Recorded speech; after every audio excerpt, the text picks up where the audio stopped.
NMR machine আমি ঢাবি কেমিস্ট্রিতে পরে দেখিনি, কিন্তু আমি ওইখানে গিয়ে সেকেন্ড ইয়ারে দেখছি। তারপরে ন্যানো ইনডেন্টেশন বলে একটা মেশিন হয়, সেটাও আমি নিজের চোখে দেখছি। অ্যান্ড আলটিমেটলি নিজের লাইফে রিসার্চ বলতে যেটা দেখার কথা সেটা আমি সেকেন্ড ইয়ারে দেখে ফেলছি। ট্যাবটাতে রেকর্ডিং করে করে আপনার ইউটিউব চ্যানেলে বিএসসি লেভেলের কেমিস্ট্রির প্লেলিস্ট বানাই, তো যেটা হাইড্রোজেন ফুয়েল সেলের ঘটনাগুলো বা তড়িৎ রসায়নের যে পার্টগুলো, এগুলো ভালোভাবে শিখছি হচ্ছে আমি মাহবুজ ভাইয়ের থেকে। আমি এখন দেখতেছি এর থেকে একটা প্র্যাকটিস চলতেছে। হ্যাঁ, একজন আরেকজনের আসলে ভুল ধরবে। মিল্টন কিন্তু অনেক জনপ্রিয় টিচার ছিল উদ্ভাসে, আমি তোমাদের বারবার বলতেছি। হ্যাঁ, কারণ মিল্টনের কথা, মিল্টনের এই যে চুল যেটা দেখতেছো না, ওই সময় ওর চুল আরো ভালো ছিল, আসলে আরো একটু সুন্দর ছিল আর কি। এটা আসসালামু আলাইকুম সবাইকে, কেমকাস্টে তোমাদের সবাইকে স্বাগতম। কেমকাস্ট হচ্ছে আমাদের একটা ইউনিক উদ্যোগ, আমি এবং নাইমুর ভাই মিলে শুরু করতে যাচ্ছি, যেখানে আমরা একদম আপাদমস্তক কেমিস্ট্রি নিয়ে কথা বলবো। তোমাদের মাথায় প্রশ্ন আসতে পারে, এটা ভাইয়া কেন শুরু করলেন? এর কারণ হচ্ছে কেমিস্ট্রি নিয়ে আমাদের সবারই একটা ফ্যাসিনেশন লাইফের কোনো না কোনো পর্যায়ে কাজ করছে। নাইমুর ভাই কেমিস্ট্রি ভালোবাসার একটা মানুষ, যিনি কেমিস্ট্রি ভালোবেসে কেমিস্ট্রি পড়াইতে আসছেন। আমি কেমিস্ট্রি একদমই পছন্দ করতাম না, বাট কেমিস্ট্রি পড়াইতে পড়াইতে এখন কেমিস্ট্রির সাথে সংসার জীবন শুরু করে দিছি। সো আমাদের যাদের কেমিস্ট্রির প্রতি ভালো লাগা আছে, আমরা যারা কেমিস্ট্রি পছন্দ করি, আমাদের কেমিস্ট্রি জার্নিটা ঠিক কিভাবে শুরু হয়েছে, কিভাবে আমরা ভালোবাসা শিখছি এবং তোমাদের কেমিস্ট্রি জার্নিটা কেমন হবে, এটা জানানোর জন্য, এটা তোমাদেরকে আরো ফিল দেওয়ার জন্য আমরা কেমকাস্ট শুরু করতে যাচ্ছি, যেখানে আজকে আমরা তোমাদের পছন্দের টিচার নাইমুর ভাইকে নিয়ে আসছি। তোমাদের সাথে আমিও আসি, কথা বলবো কেমিস্ট্রি নিয়ে। পাশাপাশি সামনে তোমরা কোন কোন টিচারের ক্লাস বলতেছি কেন, কোন কোন টিচারের হচ্ছে যে কথাবার্তা শুনতে চাও, তার কেমিস্ট্রি জার্নিটা জানতে চাও, আমাদের কমেন্টে জানতে পারো। তোমার পছন্দের টিচারকে আমরা অ্যাপ্রোচ করে, আমি এবং ভাই কথা বলে হয়তো এই পডকাস্টে নিয়ে চলে আসবো এবং তোমরা আমাদের সাথে গল্পগুলো জানতে পারবা।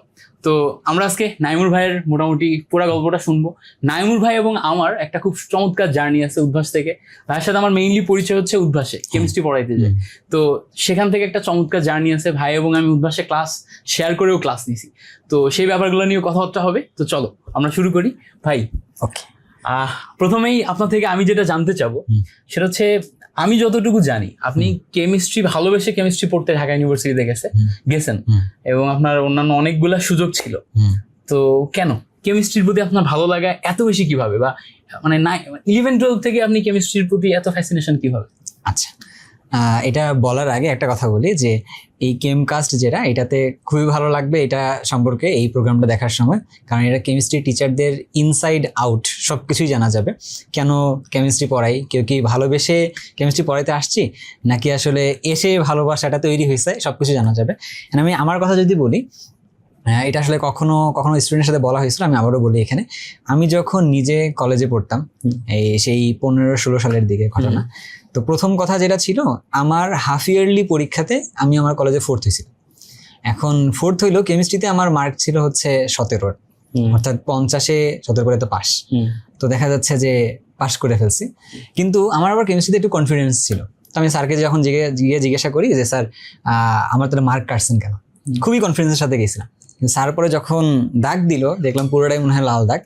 তো লাল দাগা হওয়ার কারণ কি, আমি লেখার সময় বুঝি নাই যে কিভাবে লিখতে হবে, কিভাবে না লিখতে হবে। তো আমরা কিন্তু দেখা যায় 9-10 থেকে একটা জিনিস শিখে আসি যে গাইডে যেভাবে লিখছে, তারপর হচ্ছে স্যার যেভাবে লিখতে বলে, তো আমরা ওভাবে লিখছি। অথবা আমার ক্ষেত্রে এই ঘটনা ঘটতো আর কি। তো আমি লিখে গেছি, তখন স্যার বলছে এইভাবে না, এটা অবশ্যই লজিক্যালি জিনিসটা লিখতে হবে। তখন আমি জীবনে প্রথমবার বুঝছি এটা, যে ক্রিয়েটিভ কোশ্চেনের সময় শুধু ক্রিয়েটিভিটির সাথে লিখতে হয় না, লজিকগুলো সুন্দরভাবে ফিট করাইতে হবে আর কি। এর পরবর্তীতে আমি স্যারকে গিয়ে জিজ্ঞাসা করতাম যে স্যার আপনি তাহলে কিভাবে কোনটা বুঝেন, কোন বই থেকে বুঝে।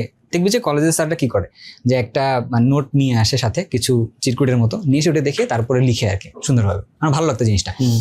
স্যারকে জিজ্ঞাসা, স্যার কেমন করছেন, এটা কোন বইয়ের তথ্য, এটা স্যার বইয়ের নাম বলতো। আমি কি করতাম, কলেজের লাইব্রেরি ছিল বাংলাদেশ নৌবাহিনী কলেজ, লাইব্রেরিতে গিয়ে বসে ওই বইটা খুঁজে বের করতাম, বইয়ে দেখতাম যে কি লিখছে, ওখান থেকে পড়তাম টিফিন টাইমে। এরকম করতে করতে আমার না বইয়ের সংখ্যা মিল্টন অনেক হয়ে গেছে। আমার কাছে যদি বলি আমার কলেজ লাইফে কি বই ছিল একটু বলি। হ্যাঁ, একটা হচ্ছে হাজারি স্যারের বই ছিল, তারপর হচ্ছে কবির স্যারের বই ছিল, অ্যালেন গোমেজ এরকম একটা নাম আছে, হ্যাঁ, নর্ডেমেটিস ওনার একটা বই ছিল, গুহ স্যারের বই ছিল, বিমলেন্দু ভূমিক নামে একটা রাইটারের বই ছিল, একদম চিকন, এটা একটা ছিল।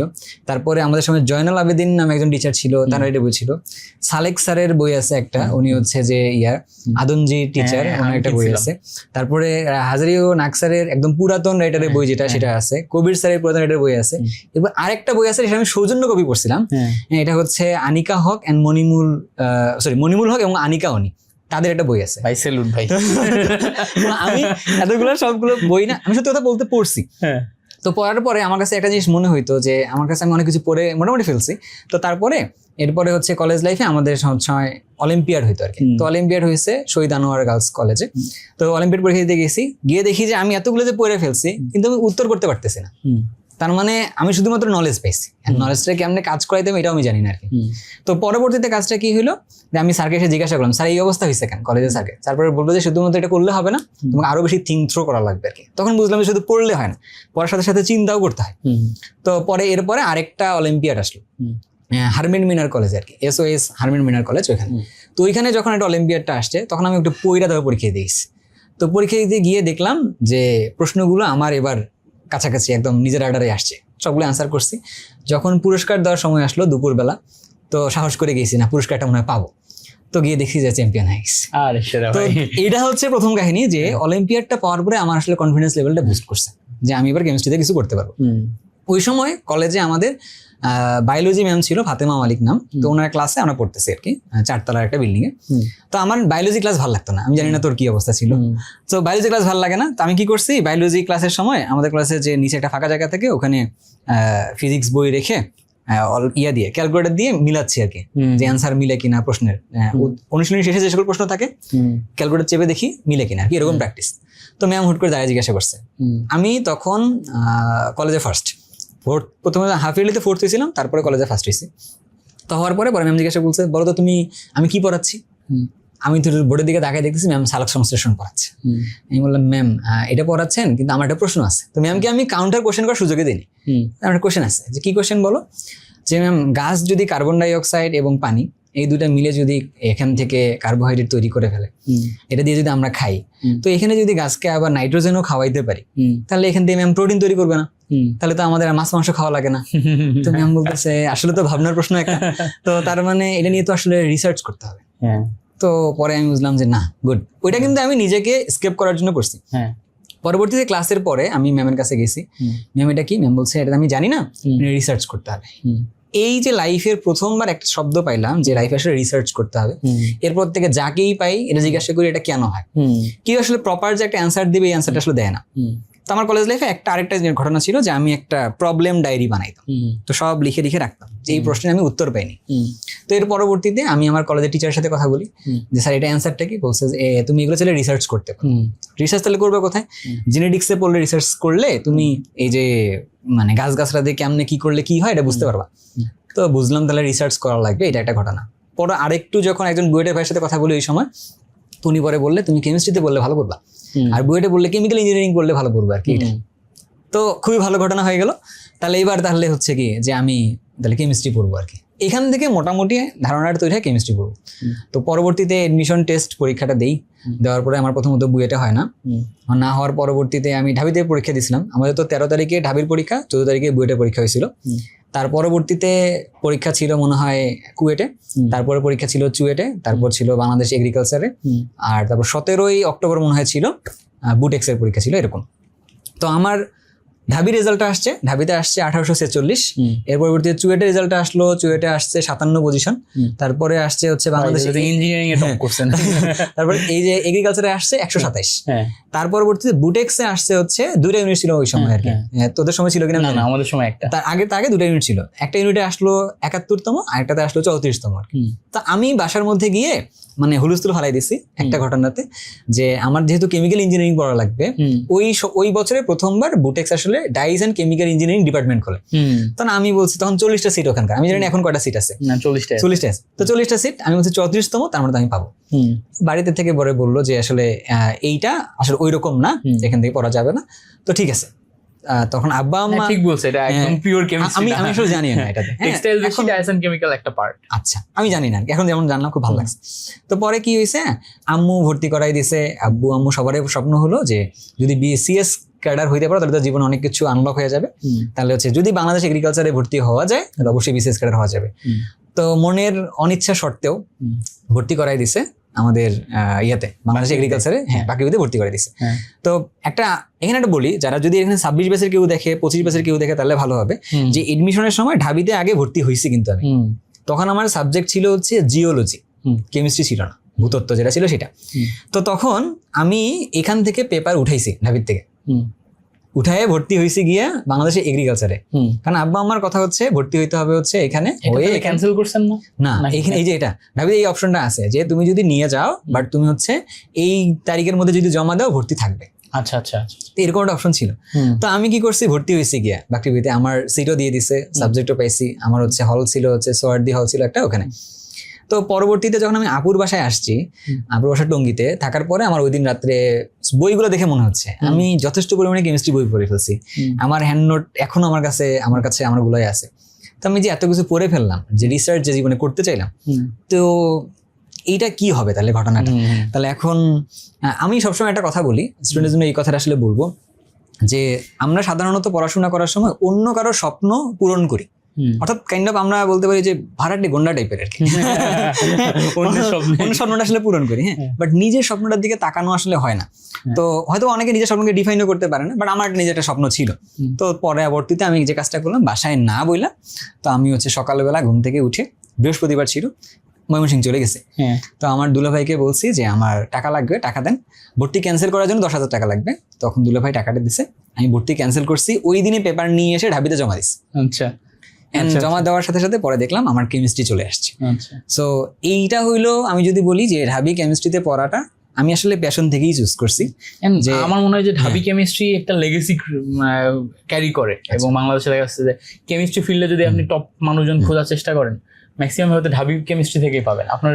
আমি যদি এখান থেকে একটা কথা বলি যে কেমিস্ট্রির ব্যাপারটা যেটা হয়েছে কি, ঢাকা বিশ্ববিদ্যালয় তৈরি তো হয়েছে 1921-এ। তো সেখানে তখন ফিজিক্স কেমিস্ট্রি এর তিনটেই ছিল। তো শতবর্ষী একটা ডিপার্টমেন্ট, কেমিস্ট্রি ডিপার্টমেন্ট, তখন এটা বলা যেতে পারে রয়্যাল ডিপার্টমেন্ট। তো এখানে যদি কেউ শিখতে চায়, কেউ যদি কিছু করতে চায়, এখানে স্কোপ আসলে অনেক অনেক বেশি। কিন্তু ঢাকা বিশ্ববিদ্যালয় থেকে অনেক যেমন লিগেসিও আছে, পাশাপাশি অন্যান্য বিশ্ববিদ্যালয়ের লিগেসিও মিলন আছে। তো কেমন আছে, যেমন আমি যদি বলি যে আমি হচ্ছে আবার 2018-তে ঢাবিতে ভর্তি হওয়ার পরে 19, 20, 21 এই 3টা বছর হচ্ছে ভলান্টারি কাজ করছি। তা ওই তার নাম ছিল হচ্ছে কেম ফিউশন। যারা যদি কেউ অন্যান্য ইউনিভার্সিটিতে পড়ো, টারশিয়ারি লেভেলে অর্থাৎ বিএসসি লেভেলের, মোটামুটি সব ইউনিভার্সিটিতে আমাকে চেনার কথা। কারণ এই কারণে যে আমরা কেম ফিউশন নামে একটা আলাদা প্রতিষ্ঠান তৈরি করছিলাম, যেটা কাজ ছিল শুধুমাত্র কেমিস্ট্রিটাকে বাংলাদেশে পপুলারাইজ করা আর কি। সো এটাতে করছি মোটামুটি, মানে সব মানে ইউনিভার্সিটিতে কাজগুলো করা হয়েছে।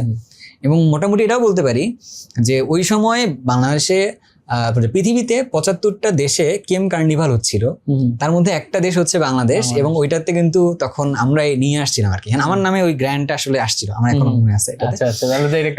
অনেক বড় একটা অ্যাচিভমেন্ট ছিল ওই সময় কেমিস্ট্রি ফিল্ডে। তো কেম ফিউশনের অনেকগুলো ছিল। তো ওই জায়গা থেকে আমি যেটা জানি, আমরা আগে জানতাম না যে অন্যান্য ইউনিভার্সিটিগুলোতে কেমিস্ট্রি আসলে পপুলারাইজ করার স্কোপটা কত। যেমন যদি চট্টগ্রাম ইউনিভার্সিটি যদি কথা বলি, চট্টগ্রাম ইউনিভার্সিটি থেকে একজন ভাইয়া আছে খুবই ভালো কেমিস্ট্রি ফিল্ডে, যেমন রফুল আলম নাম। কেউ এখন ইউটিউবে সার্চ করলে বা ফেসবুকে সার্চ করলে পাওয়া যাবে। ভাইয়ার পেজও অনেক রিচ আছে, ভাইয়া ভালো কন্টেন্ট বানায়। রফুল আলম ভাইয়া পিএইচডি পোস্টডক সবই করে ফেলছে, সায়েন্টিস্টও উনি।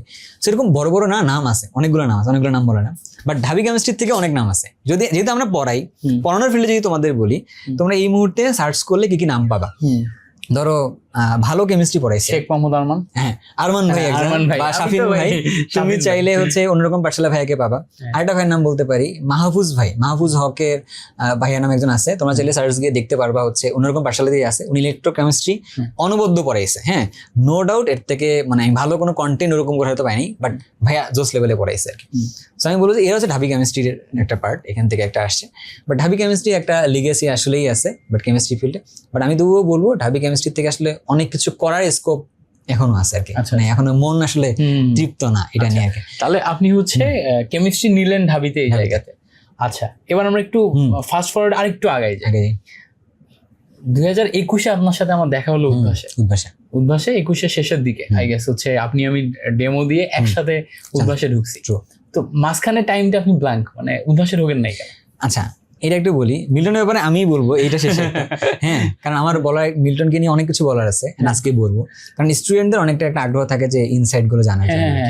সো প্রথম কথা হচ্ছে কি, আমি 18, 19, 20-এ আমি আসলে টাকা উপার্জন করছি টিউশন করে, 7টা 8টা করে টিউশনও করাইছি আর কি দিনে। হ্যাঁ, এরকম করে। বাট ঢাবি কেমিস্ট্রি থেকে পরে আসলে টিউশন করানো আসলে উচিত না বা যায় না আর কি। কিন্তু আমার আসলে করাইতে হয়েছিল এন্ড করাইছি, নিজের কিছু নিট ছিল এন্ড কেমিস্ট্রি তো পড়াইতেন? কেমিস্ট্রি পড়াইতাম, অন্য কিছু পড়াইনি আর কি। হ্যাঁ, অন্য কেউ বলতে অন্য কিছু And পড়াইছি। সম্ভবত আমার একটা ব্যাচমেটকে আপনি কেমিস্ট্রি পড়ায় বুডেক্সের চান্সও পাইছিলেন। আচ্ছা, এটা একটা গল্প আছে, আমাকে সিটি বলছিলেন। কলেজে একটা মেয়ে ছিল, হ্যাঁ, হ্যাঁ। সিটি কলেজে একটা মেয়ে আছে, ও হচ্ছে যে ইয়াতে, ও সিটি কলেজে সেকেন্ড ছিল মোস্ট প্রবাবলি। হ্যাঁ। আমি ওর নামও বলি, ওর নাম হচ্ছে তুবা। ও হচ্ছে এখন কুয়েটেই পড়ে আর কি আচ্ছা, এটাতে। আচ্ছা। হ্যাঁ, তো তুবা ওর মনে আছে, তুবা খুবই একদম ভালো স্টুডেন্ট ছিল একটা, ট্রু। এখন আমরা যেখানে ছিলাম, আমি হচ্ছে যে কি করতাম, ইউনিভার্সিটিতে ওঠার পরে আমার কাছে মনে হয়েছে ইউনিভার্সিটি এমন একটা প্লেস যেখানে আসলে তুমি উন্মুক্ত চিন্তা করতে পারবা, যত দূর তুমি নিজেকে ছড়াই দিতে চাও ছড়াই দাও আর কি, বাট তুমি শেখো। শেখার সময় নিজে যতটুকু যা পড়তেছো এটাকে অবশ্যই ভবিষ্যতে কাজে লাগাইতে হবে এই সমাজের কোনো একটা প্রবলেম সলভ করার জন্য। এটা হচ্ছে আমার থট ছিল। তো পরে আমি কি করছি দেখ, যে আমি 18তে গিয়ে ইউনিভার্সিটিতে প্রজেক্ট কেমিস্ট্রি নামে আমরা একটা উদ্যোগ নিই। তো এই উদ্যোগটা আমার উদ্যোগ ছিল না, এটা ছিল হচ্ছে ইমরুল ভাইয়া, বর্তমান উনি হচ্ছে ইউএসএ তে পিএইচডি এন্ড পোস্টডক দুটোই করে ফেলছে পাউডি ইউনিভার্সিটি থেকে। তারপরে খালিদ ভাইয়া ছিল, উনি ক্লেমসন ইউনিভার্সিটিতে পিএইচডি করতেছে। তো আমরা সবাই মিলে আমি ওখানে গিয়ে অ্যাড হই প্রজেক্ট কেমিস্ট্রি নামে একটা প্রতিষ্ঠানে। দেন বাংলাদেশে একটা রিসার্চ, একটা প্রাইভেট রিসার্চ একটা অর্গানাইজেশন একটা আছে, কি হয়তো জানে না, এটা the red green research centre, search করতে পারো চাইলে। এখানে ইন্টারমিডিয়েট লেভেল থেকে রিসার্চের সুযোগও আছে আর কি, অথবা আমরা কেউ বাংলাদেশে জানি না এরকম ভাবে। ওখানে গিয়ে কাজ করা শুরু করি। তো ওখানে কাজ করতে গিয়ে লাইফের একটা নতুন ডাইমেনশন পাই। বাংলাদেশে অনেকে আমরা বলি যে রিসার্চ করার সুযোগটা নাই, বাট ফার্স্ট ইয়ার থেকেই আছে। তো আমি যখন লাইফে রিসার্চ করার সুযোগটা পাইছি, তো 18 সালে আমি এইটা নিছি। দেন 19-এ এসে লাইফে নতুন একটা কিছু চেঞ্জ আসছে, যে 19-এ এসে আমি এইটা জানতে পারি যে বাইরে যাওয়া যায় স্টুডেন্ট অবস্থায়, তাও আবার ফেলোশিপ নিয়ে যাওয়া যায়। তো তখন আমি ইন্ডিয়াতে অ্যাপ্লাই করি, যে ইন্ডিয়াতে একটা ল্যাব আছে, নাম হচ্ছে ফ্লেক্সটাল ল্যাব, কেউ চাইলে সার্চ করে দেখতে পারো।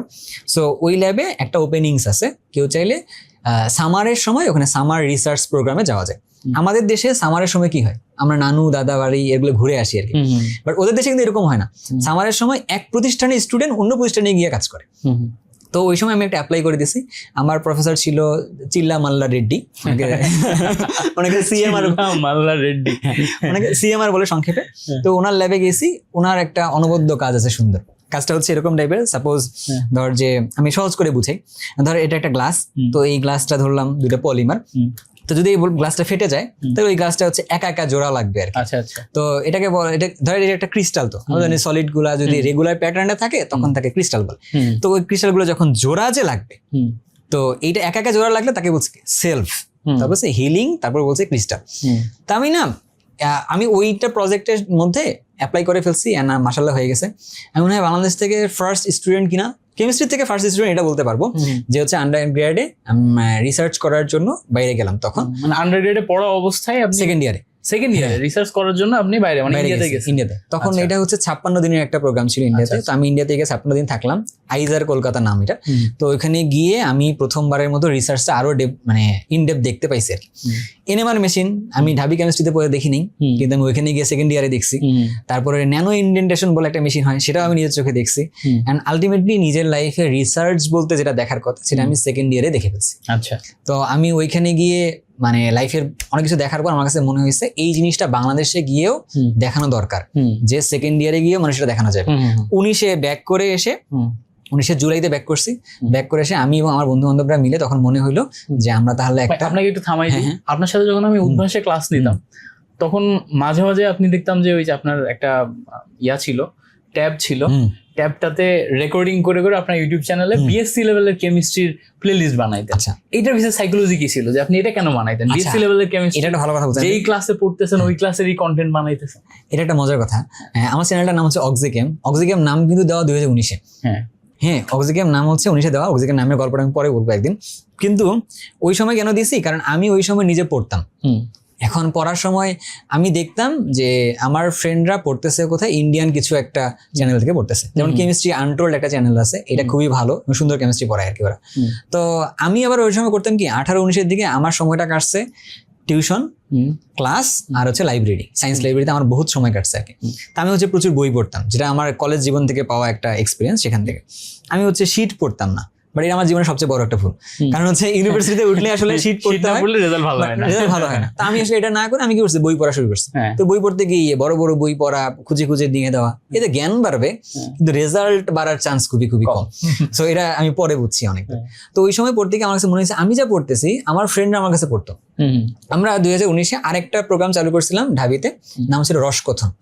হ্যাঁ, আমরা প্রতি শনিবার করে বিকাল 3টায় ঢাবির কার্জন হলের বারান্দায় আমরা হচ্ছে যে রসকথন প্রোগ্রামটা কন্টিনিউ করতাম। এটা শুরু করছিল ইমরুল ভাইরা ওই সময়। তো রসকথন করার সময় আমি মানুষকে বুঝাইতে পারতাম, আমার মনে হচ্ছে যে এই জিনিসগুলো রেকর্ড করে রাখতে পারলে ভালো হতো। আমি ওই সময় কিন্তু এডটেক বুঝি না। হ্যাঁ, তো ওই সময় মনে আছে কিনা যে নাজমুস সাকিব, এসিএস এর নাজমুস সাকিব, ও কিন্তু আমার ফ্রেন্ড। আমরা একদম সামন পেছন আর কি আমাদের রোল, বা একদম পরপর রোল। তো আমি প্রথমবারের মতো একটা কন্টেন্ট বানাইছি, ওজোনালাইসিস পড়াইছি, তাও নাজমুস সাকিবের চ্যানেলে। হ্যাঁ, কেউ এটা খুঁজতে যাইও না, এটা খুবই বাজে দেখতে মনে হয়েছে আমার নিজেকে। বাট ওই সময় সাকিব আবার এগুলো করতো আর কি, খুব সুন্দরভাবে কন্টেন্ট বানাইতো। বাট আমি তখন মনে হইতো যে কন্টেন্ট বলতে আমার কাছে মনে হয়েছে কন্টেন্ট যা আছে এটা একদম দিব, নতুন কিছু দিব আর কি। বাংলাদেশে আন্ডারগ্রেডে কোনো কন্টেন্ট নেই। এবার আমি বাংলাদেশে আন্ডারগ্রেডে কন্টেন্ট বানানো শুরু করছি। সেকেন্ড ইয়ারে পড়ি, বাট ফার্স্ট ইয়ারে কন্টেন্ট বানাচ্ছি। থার্ড ইয়ারে পড়ি, সেকেন্ড ইয়ারে কন্টেন্ট বানাচ্ছি। ফোর্থ ইয়ারে করি, থার্ড ইয়ারে কন্টেন্ট মানে এই কন্টেন্ট দেওয়ার জন্য আমি আসলে অক্সিগেমটা স্টার্ট করছি। আমি আসলে ইন্টারমিডিয়েট পড়ানোটা স্টার্ট করিনি। সো আমার মনে হয় আমি ওই তোর জায়গায় অল্প একটু কথা একটু অ্যাড করে দিব এই জায়গাটায়। আমি আর বেশি লম্বা টানবো না। কোভিডের পরে, মানে ধর কোভিডের সময়ও বাসায় কিছু পড়াইছি, এটা আলাদা কথা। কোভিডের পরে যখন আমার কোভিডের সময় কাজ হয়েছে হচ্ছে মাহফুজ ভাইয়ের সাথে, একটু আগে যেটা বললাম অন্যরকম পাঠশালায় মাহফুজ ভাই কিন্তু কন্টেন্ট পাওয়া যাবে। মাহফুজ ভাই পড়াচ্ছেন বা পড়ছেন এখনো, পোস্টডক করতেছে। উনি হচ্ছে ব্রিটিশ কলাম্বিয়া ইউনিভার্সিটি। তো উনি এটা হচ্ছে কোথায়, এরা কানাডাতে আর কি। তো ভাইয়া এখানে পড়াশোনা চলাকালীন সময় আমাদের সাথে রিসার্চে ওই কেম ফিউশনের মধ্যে রিসার্চ উইংয়ে ভাইয়া আমাদেরকে হেল্প করতো। ভাই হচ্ছে একটা আমাদের অ্যাডভাইজার। তো ভাইয়ের সাথে আড্ডা দেওয়ার সময় ভাই হচ্ছে এনার্জি নিয়ে রিসার্চ করতেছে। আগে একটু বলে রাখি, আমার কিছু কিছু জায়গায় কনসেপ্ট ইনশাল্লাহ মোটামুটি ইনডেপথ আছে, যা আমি আসলে বই থেকে না নিজের লাইফে দেখছি। একটা কনসেপ্টে হইলো যে হাইড্রোজেন বন্ডিং, কারণ ক্রিস্টাল কেমিস্ট্রি পড়ছি বা ক্রিস্টাল ইঞ্জিনিয়ারিং পড়ছি আমি ইন্ডিয়াতে গিয়ে, ওটা আমার রিসার্চের জন্য পড়তে হয়েছিল। এন্ড হাইড্রোজেন বন্ডিং নিয়ে কাজ করছে গৌতম দেশিরাজু নামক এক ভদ্রলোক, উনি হচ্ছে ইন্ডিয়ান ইনস্টিটিউট অফ সায়েন্সের একজন প্রফেসর। তো এইগুলো না আমার দেখা হয়েছিল, মানে এই টপিকটা আমি মোটামুটি ভালোভাবে পড়ছি লাইফে বলতে পারি এটা। দেন এনার্জি যেটা, অর্থাৎ ফুয়েল সেল যেটা, হাইড্রোজেন ফুয়েল সেলের ঘটনাগুলো বা তড়িৎ রসায়নের যে পার্টগুলো, এগুলো ভালোভাবে শিখছি হচ্ছে আমি মাহফুজ ভাইয়ের থেকে। তো মাহফুজ ভাই আমারে হচ্ছে একদিন আমাদের গল্পের মাঝখানে একদিন বলে ফেলতেছে যে নাইম, আমি আমার লাইফের বেস্ট পার্টটা সার্চি হচ্ছে উদ্ভাসে। আমি আমার একটা লিগেসি ছেড়ে দিয়েছি হচ্ছে উদ্ভাসে, কারণ উদ্ভাস মানুষের কিন্তু অনেকটা ইমোশনের জায়গা,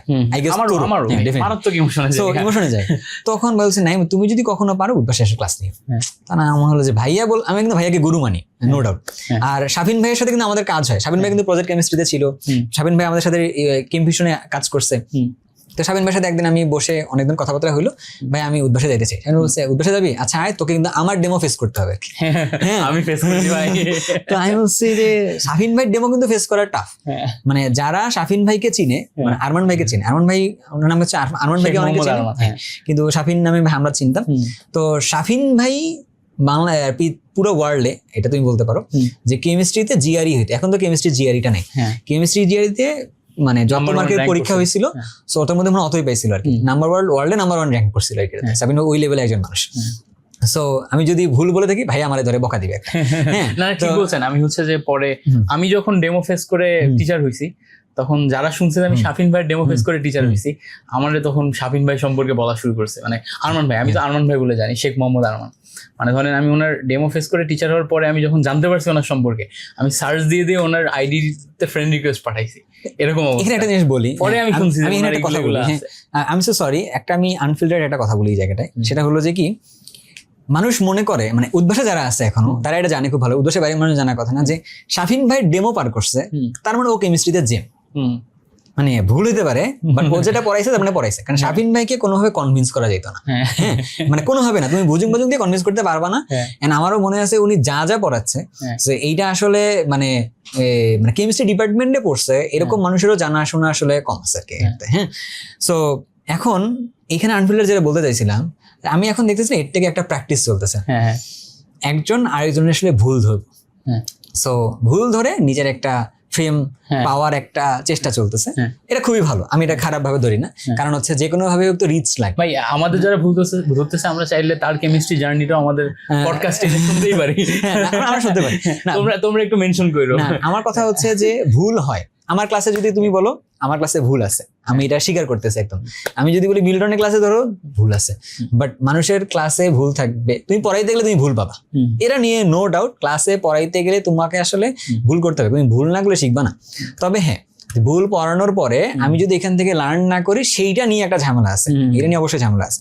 তো যারা ভুল ধরছে, আমি ইনক্লুডিং তাদের থেকে শুরু করে যারা পড়াচ্ছে, আমি একটু ছোট করে চ্যালেঞ্জ রাখতে পারি, যদি এটা শাফিন ভাইয়ের সামনে পড়ে, মানে বিশ্বাস করো শাফিন ভাই যদি তার আগের ওই ক্যারেক্টারটা থাকে, তাহলে কিন্তু আসলে বিপদ আছে। কারণ শাফিন ভাই কিন্তু কোনোভাবে ছেড়ে দেয় না, উনি ওই জিনিসটা ডেপথে যাবে, ডেপথ পড়াবে, কোনো কথা নেই, যা পড়াইছে তা পড়াইছে আর কি, এরকম টাইপের। তো শাফিন ভাই ডেমো পার করে আসলে আসছি তখন উদ্ভাসে, আমি তো জানতাম না যে উদ্ভাসে আসলে এই পরিমাণ টাকা পয়সা পাওয়া যায়। লিটারালি যদি বলি, বর্তমানে এর থেকে যা পাওয়া যায় এটা আলাদা সাইডে রাখো, রেখে তুমি যদি এদিকে আসো যে উদ্ভাসে একটা ভালো পরিমাণে টাকা পয়সা। ভাই আমি আপনাকে বলি, একটা টিউশন করায় পাইতাম 6,000, উদ্ভাসে যখন টিচার হয়ে গেলাম একদিন ক্লাস নিয়ে 6,000 পাইতাম। তো এই যে একটা ট্রানজিশন, যে আমি 1 মাস টিউশন করায় 6,000 টাকা ইনকাম করতেছি, সেই জায়গা থেকে আমি একদিন উদ্ভাসে ক্লাস নিতে যাচ্ছি 6,000, এন্ড আমি যদি মাসে 10 দিন ক্লাস নিতে যাইতে আমার 60,000 টাকা চলে আসছে। পুরা ভার্সিটিতে আমার যারা ফ্রেন্ড ছিল, আমি উদ্ভাসের টিচার হইছি, আমার রিস্কি ভাবা শুরু করতো যে মিল্টনের এখন ও পোশাক কিনতেছে, আমি যদি একটা মানে ফুটপাথ থেকে 200 টাকা শার্টও কিনে পড়ি, আমি যেহেতু উদ্ভাসের টিচার, ওটার দাম 2,000 টাকা হবে। মানে ওরা অ্যাজিউম করা শুরু করছে। আমার হচ্ছে যে জুতা, প্যান্ট ইয়া ভার্সিটিতে যেটাই পড়ে যায়, ওরা চিন্তা করে এটা ব্র্যান্ডেড, বাট আমি কিন্তু ফুটপাথ থেকে কিনছি। এর কারণ হইতেছে যে ওই যে র মানিটা ওখান থেকে আসে, মানে উদ্ভাস একটা ওই লাক্সারি আমাদের লাইফে দিছে, আমার লাইফে তো দিছে ভাই। না, ডেফিনেটলি উদ্ভাস একটা মানে ভ্যালুও দিছে, লাইফের একটা ভালো একটা ট্রানজিশন আসছে উদ্ভাসে এই টাকাটার মাধ্যমে, এটা কথা ট্রু। অ্যান্ড আলটিমেটলি হচ্ছে কি, এটার মাধ্যমে পরিশ্রমও আসলে অনেকটা যায়, দ্যাটস ওয়াই যে অ্যামাউন্টটা যেটা আসে আমার কাছে মনে হয়েছে ঠিকঠাক আছে, বাট পরবর্তীতে আসলে অনেক কিছুর পরে এসে মনে হয়েছে যে হ্যাঁ আরো বাড়তে পারতো। মানুষের আসলে এক্সপেকটেশনের কোনো শেষ নেই, এটা কিন্তু একটা বড় কথা। ওই যে বললাম না যে টিউশন করানোর সময় 4,000 টাকারও টিউশন করাইছি, আবার হচ্ছে যে একদিনে এসে 4,000 টাকা, যেটা বললাম ধরলাম 4,000 টাকা একটা মার্জিন রাখলাম, 4,000 টাকা টিউশনও করাইছি পুরো মাস জুড়ে, এখন একদিনে সব 4,000 টাকাও পাইছি। সো এক্সপেকটেশন আস্তে আস্তে বাড়ে, এক্সপেকটেশন কখনো আসলে কমে না। আমি যেখানে ছিলাম যে এখন উদ্ভাসে যখন আসলাম, তো উদ্ভাসে আসলে কিন্তু এমন না যে উদ্ভাসের টিচার আসলে এমনি এমনি হওয়া যায়, এটা ট্রুলি এখনকার অবস্থা বলতে পারবো না, যেহেতু গত বছর বের হয়েছি। হ্যাঁ, আগের অবস্থা যদি বলি, হওয়া যায় না। উদ্ভাসের টিচার হওয়ার জন্য হলো তোমার আসলে পরীক্ষা দেওয়া লাগে, তোমার হচ্ছে যে ওই টিচারদের সামনে ক্লাস নেওয়া লাগে, ডেমো একটা না ডেমো কয়েকটা দেওয়া লাগে, তারপরে 2টা ডেমো দেওয়া লাগে। তো তোমার ওই ডেমোর মধ্যে যদি তোমার আসলেই ফিল্টার আউট হয়ে আসো তাহলে হবে আর কি। বাট আমি যদি বলি, শাফিন ভাই ডেমো পর্যন্ত আমার কাছে মনে হয়েছে একদম বেস্ট ডেমো। কারণ হচ্ছে যে আসলে শাফিন ভাই কাউকে ছেড়ে দিত না, কারণ ধরতো, নলেজ না থাকলে তুমি দাঁড়াতে পারবে না। শাফিন ভাই আমার যে কমেন্ট করছিল, আমার ভাই ফার্স্ট ডেমোতে শাফিন ভাই এবং হচ্ছে নিবিড় ভাই ছিল। নিবিড় ভাই অসাম লেভেলের একটা, মানে আমার কেমিস্ট্রিতে ওনার অফলাইনে যে আমাদের যখন গ্রুমিং নিতেন, ওনার কন্টেন্টের প্রেজেন্টেশন এত গোছানো ছিল, আমি এখানে খুব কম মানুষ দেখছি। নিবিড় ভাইয়ের সাথে একটা কথা বলি, আমি সরি একটা কথা বলি, নিবিড় ভাইয়ের সাথে একটা ব্যাপার বলি। নিবিড় ভাইয়ের ব্যাপারে আমার একটা ভালো একটা স্মৃতি মনে আছে। হ্যাঁ, আমরা উদ্ভাসের মানুষজন তো স্মৃতি পেয়ে গেছে আর কি।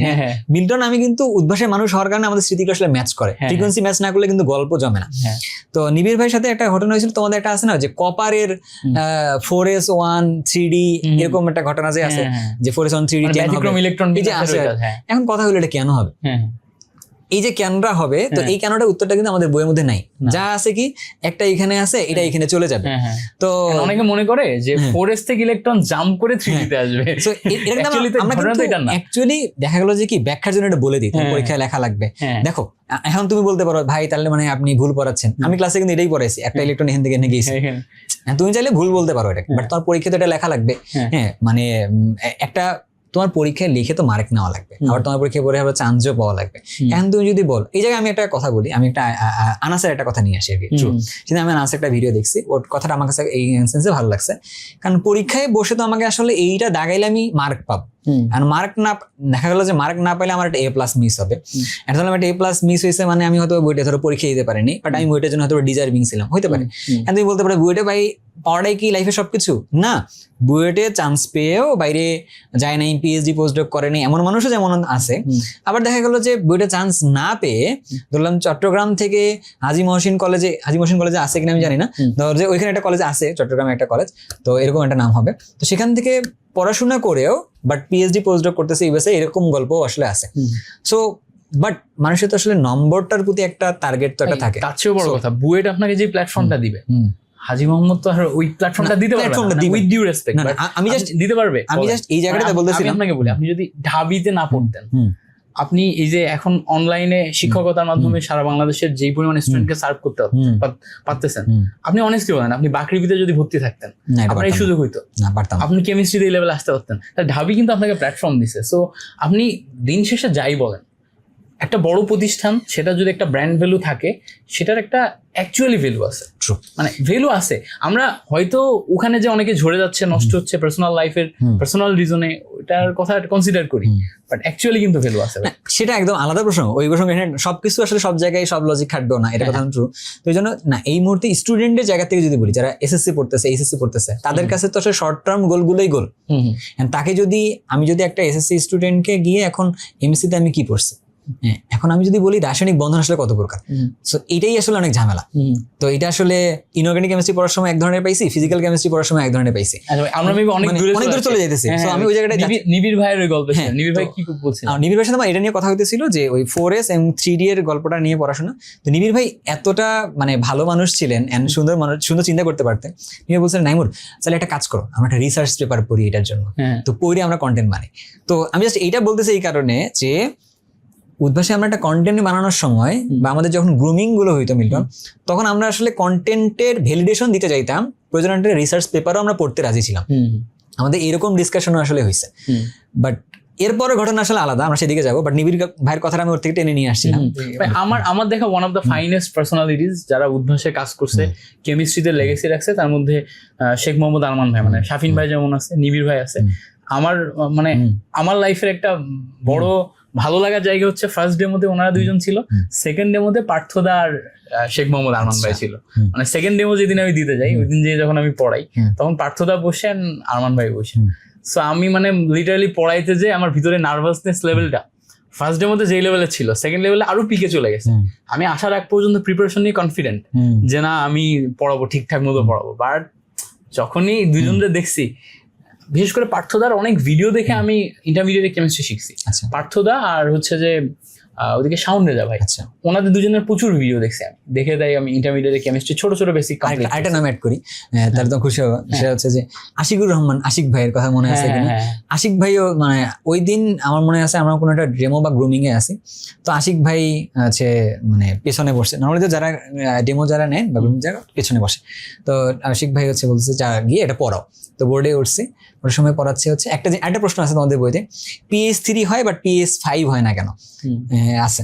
তো এই জিনিসটা সঠিক ব্যাখ্যাটা এরকম করে বইয়ের মধ্যে লিখে দেওয়া নাই। আমরা কিন্তু সত্যি কথা বলতে কি ব্যাখ্যাগুলো আসলে কোথার থেকে নেই, যারা পড়াচ্ছে, যারা অনলাইনে যারা পড়ায়, তা আমি একটু স্পেসিফিক যদি বলি, ম্যাক্সিমামের সোর্স আসলে উদ্ভাসের বই। এটা নিয়ে কেউ ডিনাই করতে পারে, বাট আমার কাছে মনে হইতেছে আমার ইনিশিয়াল ডেজের কন্টেন্ট ফুলি উদ্ভাসের বই কন্টেন্ট ছিল ভাই। এটা আমি এটা নিয়ে আসলে ইয়া নেই, যদি ভুল থাকে আসলে তাহলে উদ্ভাসের বইটাতে ভুলছি, ঠিক আছে? এটাই সত্যি। কনসেপ্ট বুক, তারপরে পরবর্তীতে উদ্ভাসের প্যারালাল টেক্সট আসলো, তারপরে উদ্ভাসে হচ্ছে যে কোশ্চেন ব্যাংক ছিল। উদ্ভাস বাংলাদেশের এডুকেশন সিস্টেমে বেশ কিছু ইম্প্যাক্ট আসলে রাখছে। তো যেমন ভালোর দিকগুলো নিতে হবে, যেমন যদি খারাপের দিকেও আসে তাও নাম থাকবে, বাট ডেফিনেটলি আমি বলবো পজিটিভলি দেখলে দেখা যায় বেশ ভালো একটা ইম্প্যাক্ট রাখছে আর কি। এখন যেগুলো বইও হয়, আমার কাছে মনে হয়েছে যে আমি কেন জানি না উদ্ভাসের টাচটাই পাই, এটাতে। তো যাই হোক, আমি যেটাতে বলতেছিলাম যে মিলনের জায়গাটাতে, যে আমরা যখন গ্রুমিং এ ছিলাম, ওই জায়গায় আমাদের একটা বন্ডিং আসলে ক্রিয়েট হয়ে গেছে। আমি আপনাকে ফার্স্ট খেয়াল করছি, আমি বলি আপনার, আমি আপনাকে ফার্স্ট খেয়াল করছি যে যখন আমরা গ্রুমিং এ সিনিয়র টিচাররা অনেক কিছু বলতেছে, সিনিয়র টিচাররা অনেক কিছু পড়াচ্ছে, বলতেছে যে এই জিনিসপত্রগুলো স্টুডেন্টদের মাথায় কনফিউশন থাকে, এটা প্রশ্ন, এগুলা এর মাঝখানে আপনি বেশ কিছু জিনিসপত্র এমন তথ্য দিচ্ছেন গ্রুমিং এ যেগুলো খুব ইউনিক, এবং আমরা টিচাররাই খেয়াল করতেছি, আরে এভাবে তো কখনো চিন্তা করি নাই। যেমন আপনি ওই যে আর এর মানের সময় যখন ব্যাখ্যা দিছিলেন, আর এর মানের মধ্যে হচ্ছে যে জুল পার মোল পার কেলভিন যে ব্যাখ্যা দিছিলেন, এখানে হচ্ছে আপনার ইলেকট্রনের স্টেট নিয়ে একটা কি ব্যাখ্যা দিচ্ছেন, আমার একদম এক্সাক্ট মনে নাই, বাট আপনি একটা ব্যাখ্যা দিচ্ছেন, চমৎকার ব্যাখ্যা দিচ্ছেন। এবং এটা দেওয়ার পরে পুরা সিনিয়র যারা প্যানেল আছে তারাই আরে এভাবে তো চিন্তা করি না, আমার মনে আছে জিনিসটা এটা কোথায় হচ্ছে জিনিসটা, এটা হচ্ছে নার্স ইকুয়েশন ছিল, হ্যাঁ নার্স ইকুয়েশনের মধ্যে আর আছে। হ্যাঁ তাহলে এখন প্রশ্ন হইলো যে নার্স ইকুয়েশনে যেটা কানেক্টেড আছে এই প্রশ্নটা রেখে দিয়ে যাই এখানে আর কি, আবার ভালো লাগবে আর কি, এটা ওদের জন্য আর কি, হ্যাঁ কোনো সমস্যা নেই। সেটা হচ্ছে যে নার্স ইকুয়েশনে তুমি দেখবা যে ধরো জিঙ্ক থেকে জিঙ্ক 2+ হয়েছে, সলিড থেকে জিঙ্ক 2+টা ধরো অ্যাকোয়াস সলিউশনে গিয়েছে, এই তো ঘটনাটা। তো ধরলাম এইটার জন্য যদি হাফ সেল বের করতে যাই তখন আর ইউজ করতে হয়, বাট আর তো আসলে মোলার গ্যাস কনস্ট্যান্ট, যে 1 মোল গ্যাসের জন্য তুমি যদি তার তাপমাত্রা বাড়াও বা কমাও তার জন্য কতটুকু কাজ সম্পন্ন হয়েছে সেটা হচ্ছে আর ক্যালকুলেট করতেছে। এখন তাহলে প্রশ্নটা তার লিখে কাজ করতেছে গ্যাসের জন্য, বাট আমি ইউজ করতেছি হচ্ছে জিঙ্ক থেকে জিঙ্ক 2+ হওয়ার সময় আসলে অ্যাকোয়াস মানে সলিড থেকে কোথায় হচ্ছে যে সলিউশনে গেছে, তো তোমাদের যা আছে তোমরা সেটা বলতে পারো এটা তাহলে কেন আসছে। আপনার কথাটাই, আপনার ওই ব্যাখ্যাটাই মনে পড়ছে, আপনি যেটা ওই দিন ক্লাসে দিছিলেন। তো থাক এটা ওদের দিকে আমরা কমেন্টে বলে দেব। জিনিসটা এরকম মানে চমৎকার। আমি ওই সময় আপনাকে প্রথম খেয়াল করছি, খেয়াল করার পর তারপরে তো ভাই ক্লাস উদ্ভাস রোটেশনে ক্লাস দেয়, রোটেশনে ক্লাস দিতে দিতে আপনার সাথে ইয়াতে 78 গ্রিন রোডে প্রচুর ক্লাস করছে একসাথে, ওখান থেকে আমাদের বন্ডিংটা ক্রিয়েট হয়েছে, একসাথে ক্লাস শেয়ার করে ক্লাস নেওয়া। আমার আরেকটা ঘটনা ভাই আপনার সাথে সবচেয়ে বেশি যে ঘটনাটা মনে পড়ছে, নর্মাল বন্ডিং তখন বেশি তৈরি হয়েছে যেদিন আমরা একসাথে ক্লাস শেয়ার করে নিচ্ছি। আপনি হচ্ছে যে হুট করে আমার ক্লাসে চলে আসছিলেন, এটা গল্পটা বলি একটু, এটা একটু বলি, এটা সমস্যাটা কি হয়েছে বলি তোমার, যে উদ্ভাসে ক্লাস নেওয়া, এটা গল্প হচ্ছে উদ্ভাসের মানুষজন কেউ দেখলে খুব মানে ফিল করবে আর কি জিনিসটা। ধরো যে উদ্ভাসে তখন আমরা যখন ক্লাস নিচ্ছি গ্রিন রোডে ক্লাসরুমে, তো তখন স্টুডেন্ট হয়েছে যেটা নর্মালি যেটা হয় জুনিয়ররা আসলে একটা ক্লাস পূর্ণ হলে ওটা নিয়ে ঢুকে যাবে, হ্যাঁ আমরা তো 4-5 জনের টিচার আছে, তারপরে হচ্ছে তার সে যাবে সিনিয়র যাবে, তারপর অন্য কেউ যাবে, এরকম। তারটা ক্লাস পূর্ণ হয়েছে, মিল্টন ঢুকে গেছে। মিল্টন কিন্তু অনেক জনপ্রিয় টিচার ছিল উদ্ভাসে, আমি তোমাদের বারবার বলতেছি, হ্যাঁ কারণ মিল্টনের কথা, মিল্টনের এই যে চুল যেটা দেখতেছো না, ওই সময় ওর চুল আরো ভালো ছিল, আসলে আরো একটু সুন্দর ছিল আর কি এটা। তো ও যে টি শার্ট গুলো পরেছিল, টি শার্ট গুলো অনেক সুন্দর ছিল, আমি ওর একটা টি শার্টের প্রশংসা করছি, ও একটা টি শার্ট আমার গিফট, মানে এটা না ফুল স্লিভ ছিল মনে হয়, ও আমার একটা গিফট করছিল আর কি এটাতে। সো ক্লাসে পূর্ণ হয়ে গেছে, ও ঢুকে গেছে, বাট পরের ক্লাসটা যেটা ক্লাসে স্টুডেন্ট ছিল অনেক কম, তো পরে হচ্ছে যে মিল্টনের ক্লাসে পাঠিয়ে দিয়ে এবার মিল্টনকে বলছি যে আমরা দুজন চাইলে ক্লাসটা একসাথে শেয়ার করে নিতে পারি আর কি এটা। তো ঠিক আছে, এখন মিল্টনের মনে হয় ওটা প্রথম ছিল লাইফে কিনা আমি জানি না, যে ওর পেছনে কোনো একজন সিনিয়র মানুষ বসে আছে, তার সামনে আসলে ক্লাস নিতে হবে। হ্যাঁ, তো মিল্টন বলছে ঠিক আছে, আমি দেখছি মিল্টন একটু কেমন হয়ে গেছে, তুই শুরু কর তারপর দেখা যাবে। তো মিল্টন ক্লাসটা না স্টার্ট করে দিয়েছে। মিল্টন আমার মনে হচ্ছে মনে হয় পিএইচ পড়াচ্ছিল মনে হয় মিল্টন ওই দিন, পিএইচ না ভাই হচ্ছে যে হ্যাঁ পিএইচি পড়াচ্ছিলেন, দুর্বল অ্যাসিডের পিএইচ এর ক্ষেত্রে। তো পড়াচ্ছে, ও সুন্দর পড়াইছে আর কি, একটা সময় দেখি আটকা হয়ে গেছে, ভাই আপনি পড়াবেন, তুই পড়া। তো মিল্টন অনেক সুন্দর করে আসলে পড়ে, আমার ওই দিন মনে হচ্ছে ওর হাতের লেখা, পাশাপাশি ও যেমনি প্রেজেন্টেশনটা করতেছে, স্টুডেন্টকে যেমনি কানেক্ট করতেছে, এইটা আমার কাছে খুব পছন্দের ছিল। দেন আরো কানেকশনটা কোথায় ভালো হয়েছে বলতো, যে আমি না মানে ওকে কিছু ফিডব্যাক দিছিলাম, মনে আছে তো, আমি কিছু ফিডব্যাক দিছিলাম।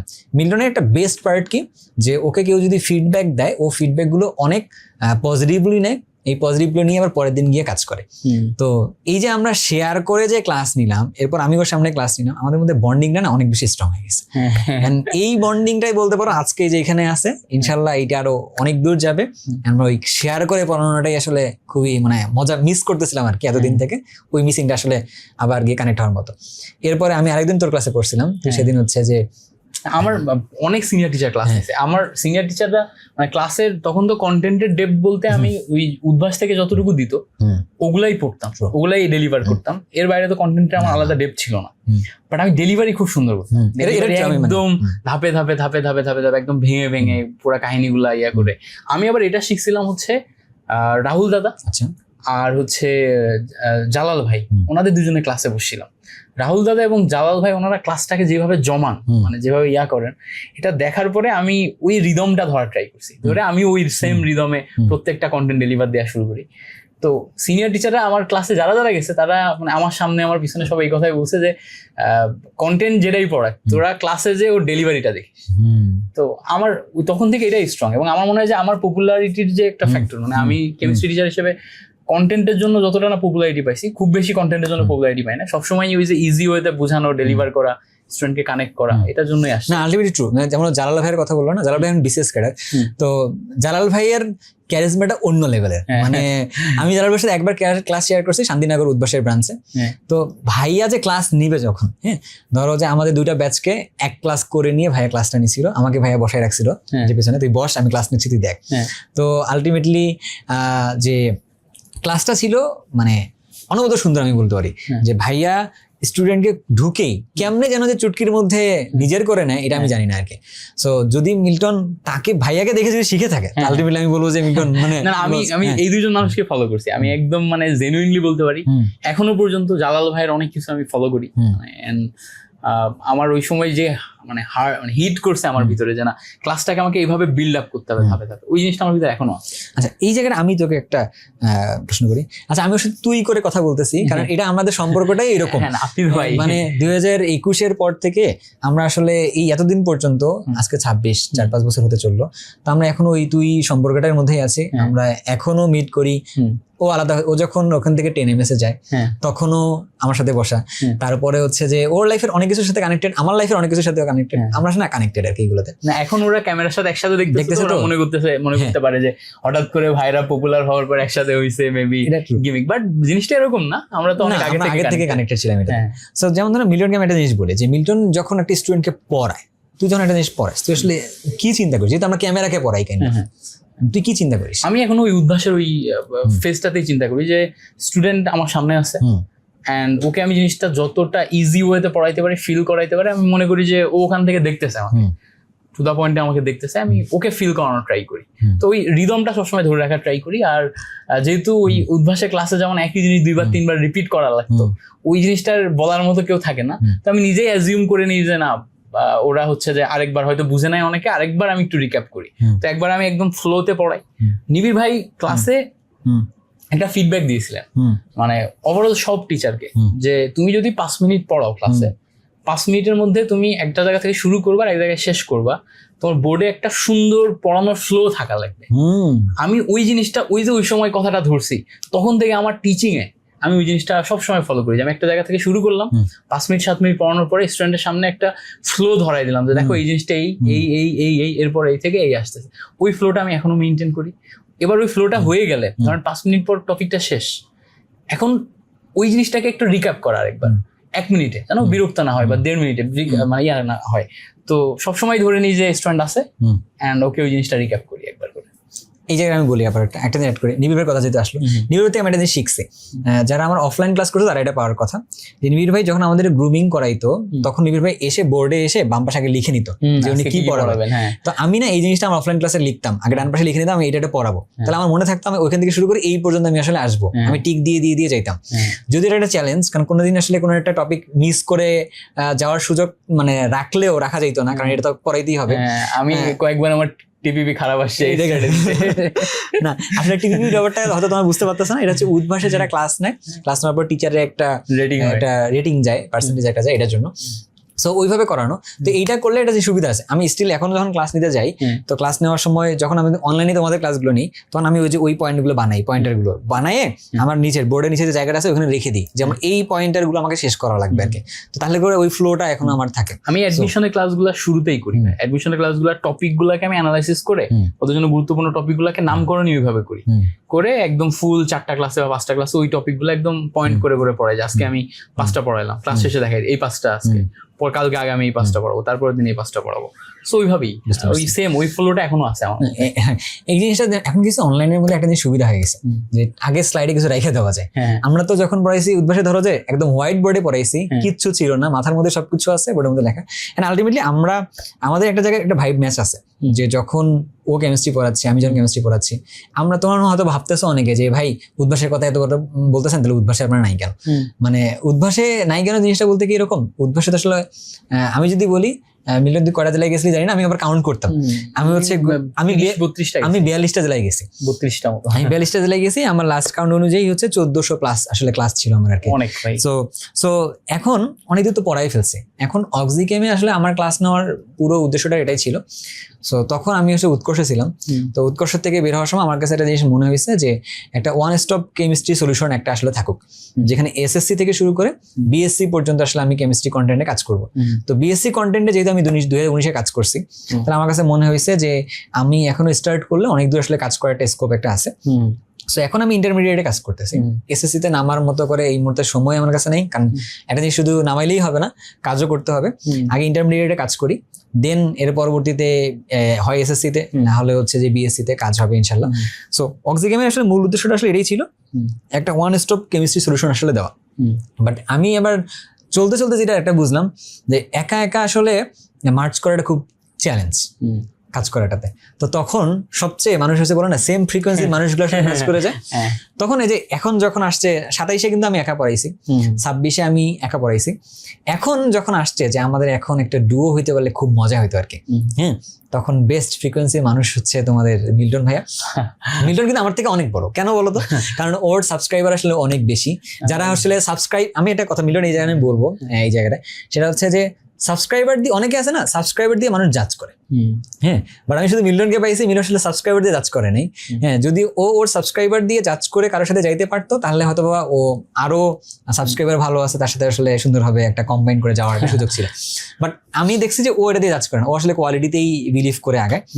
সো আমি পরে মনে হইলো যে আমরা একসাথে তোমাদেরকে সার্ভিস দিতে পারলে ভালো হবে। সো 28 ব্যাচের জন্য আমরা আসলে প্ল্যানটা করি যে আমরা তোমাদেরকে এমন ভাবে পড়ানোর একটা প্ল্যান রাখবো যাতে করে তোমরা এইচএসসির একাডেমিকে কোথাও না আটকাও, বোথ ডেপথেও না আটকাও, বেসিকেও না আটকাও, আবার এক্সাম ফোকাসেও না আটকাও। সো ডেফিনেটলি ফোকাস থাকবে আসলে এক্সামে কেমনে ভালো করা যায়, বাট এক্সামে ভালো করার সময় অবশ্যই বেসিকটুকু ভালোভাবে বুঝে তারপরে তোমাকে এক্সামে ভালো করতে হবে আর কি। তো যত লেভেলের কন্টেন্ট দরকার, যেহেতু আমরা দুইজন আছি, একজন থাকলে হয়তো বা কম বেশি হইতে পারতো, দুইজন থাকলে কম বেশি হওয়ার সুযোগটা নাই। একজন আরেকজনকে চেক এন্ড ব্যালেন্স করে আমরা আগে যেয়ে তোমাদেরকে ভালো একটা সার্ভিস দিব এসএসসি 28-এ। আমার মনে হয় আপনার এবং আমার যে ডিও, হ্যাঁ, আমাদের স্ট্রেংথের জায়গা হচ্ছে আপনার মানে কেমিস্ট্রির ওই যে চেকলিস্ট, ওইটাতে আপনি মারাত্মক লেভেলে স্ট্রং, যেটাতে আমি এখনো কাজ করতেছি যে আমার স্ট্রেংথ ডেপথে আরো কিভাবে বাড়ানো যায়। আমি আবার শুরু থেকে স্ট্র্যাটেজিক মানুষ, চান্স পাওয়া, কিভাবে পড়াইতে হবে, টাইমের মধ্যে সিলেবাস কিভাবে কমপ্লিট করতে হবে, তারপরে ওই কি মানে কোন কোন জায়গাতে কি কি টাইপের ট্রিক্স লাগবে, ওই জায়গাগুলোতে আমি বেশি কাজ করছি এবং ওই জায়গাতে আমি ওদেরকে সুপার লেভেলে হেল্প করতে পারবো। আচ্ছা, বিশেষ করে যদি আপনি আমাকে জিজ্ঞেস করেন যে মিল্টন তোমার স্ট্রেংথ কি, মানে এতদিন ধরে কেমিস্ট্রি পড়াশোনা 5 বছর হয়ে গেল, তোমার স্ট্রেংথ কি? আমি প্রায় এইচএসসি এন্ড অ্যাডমিশন মিলাই কেমিস্ট্রি প্রায় 10,000 মতো এমসিকিউ সলভ করে ফেলছি। আমি টোটাল কাউন্ট করছি সেটা, এন্ড 10,000 এমসিকিউ সলভ করতে যে দেখছি আমি ইউনিক এমসিকিউ পাইছি 4,500 মতো। ঘুরে ফিরে এইগুলাই বিভিন্ন ক্যাটাগরিতে আসে, 4,500 ইউনিক এমসিকিউ। এবার ওই এমসিকিউ সলভ করার ওই জায়গাতে আমার একটা ইউনিক স্ট্রেংথ চলে আসছে। বাট এইগুলা পড়াইতে যেই ভাই আমার কেমিস্ট্রি প্রতি ভালো লাগা শুরু হয়েছে। আগে আমি কেমিস্ট্রিকে অতটা ভালোবাসতাম না, ওটার কাহিনী আলাদা ভাই, ওগুলো চাইলে বলা যাবে। এই যে আমি একটা কথা বলি, আপনার আমার এই কম্বোটা ভালো যে আপনি একদম বেসিকে অনেক যেটা নিয়ে আমি এখনো কাজ করতেছি। আমি আমার কোশ্চেন সেন্ট্রিক, স্ট্র্যাটেজিক, নাম্বার, তারপরে এক্সাম ভালো করা, অ্যাডমিশনে ভালো করা, এই সেন্ট্রিক পড়াশোনাতে অনেক বেশি। এই জিনিসটা একটা অ্যাড করি, আমি আমার নিজের একটা দোষ ধরি আর কি, যে আমি আমার হচ্ছে যে এমসিকিউ সলভ করতে গেলে কিছু ভুল হয়। হ্যাঁ, তুমি দেখবা ইউটিউব চ্যানেলে আমার কন্টেন্ট দেওয়া আছে, তুমি দেখবা যে কন্টেন্টের নিচে 2টা জায়গায় বলছে ভাই এইটার অ্যান্সারটা এইরকম না হয় এরকম হইতে পারতো কিনা। আমার স্টুডেন্ট যারা আছে আমি চেষ্টা করছি ওদেরকে আসলে এইটা শেখানোতে যে ভাই তুমি কাউকে একটা প্রশ্ন করলেও বোল্ড হবে না, প্রশ্নটা একটু সফটলি করো, কারণ হচ্ছে যে কেউ আসলে ইচ্ছা করে ভুল করে না আর কি এটাতে। সো আমি এমসিকিউ সলভ করার সময় একটু আগে আমি মিল্টনকে এটা বলছিলাম, মিল্টন আমি এটা ভুল করি যে আমি যখন একটা ক্লাস নেই আমি কিন্তু এমসিকিউ এর কোনো অ্যান্সারও দেখি না, আমি সিকিউ এর কোনো অ্যান্সারও দেখি না। আমি জাস্ট টপিক পড়াবো, টপিক পড়ানোর পরে ওই টপিকের সাথে যেটা অ্যান্সার লজিক্যালি মিলবে আমি ওই অ্যান্সারটা দেখাই দিব। এই জন্য কিছু কিছু এমসিকিউতে দেখা যায় যে টেস্ট পেপারের সাথে মিলে না, এন্ড আমি ভুল করি আর কি। ঠিক আছে, সত্যি কথা বলতে আমি এমসিকিউতে দেখানোর সময় কিছু জায়গায় ভুল করছি, আমি এটা অন ক্যামেরায় স্বীকার করতেছি। বাট টপিক একদম যেটা বোঝানোর জায়গায়, টপিক ডেপথে, এই জায়গায় আসলে কোনো ঝামেলা নেই। ধরেন যে টোটাল জিনিসটা না দেখে করলে এরকম হয়। আমিও এসএসসি লেভেলের একটা টেস্ট পেপার সলভ ক্লাস নিছিলাম, তো 400+ এমসিকিউ ছিল। তো আমার ওই হাতে টাইম ছিল না, এইচএসসি নিয়ে এত কাজ করি, এসএসসি নিয়ে কাজ শুরু করি।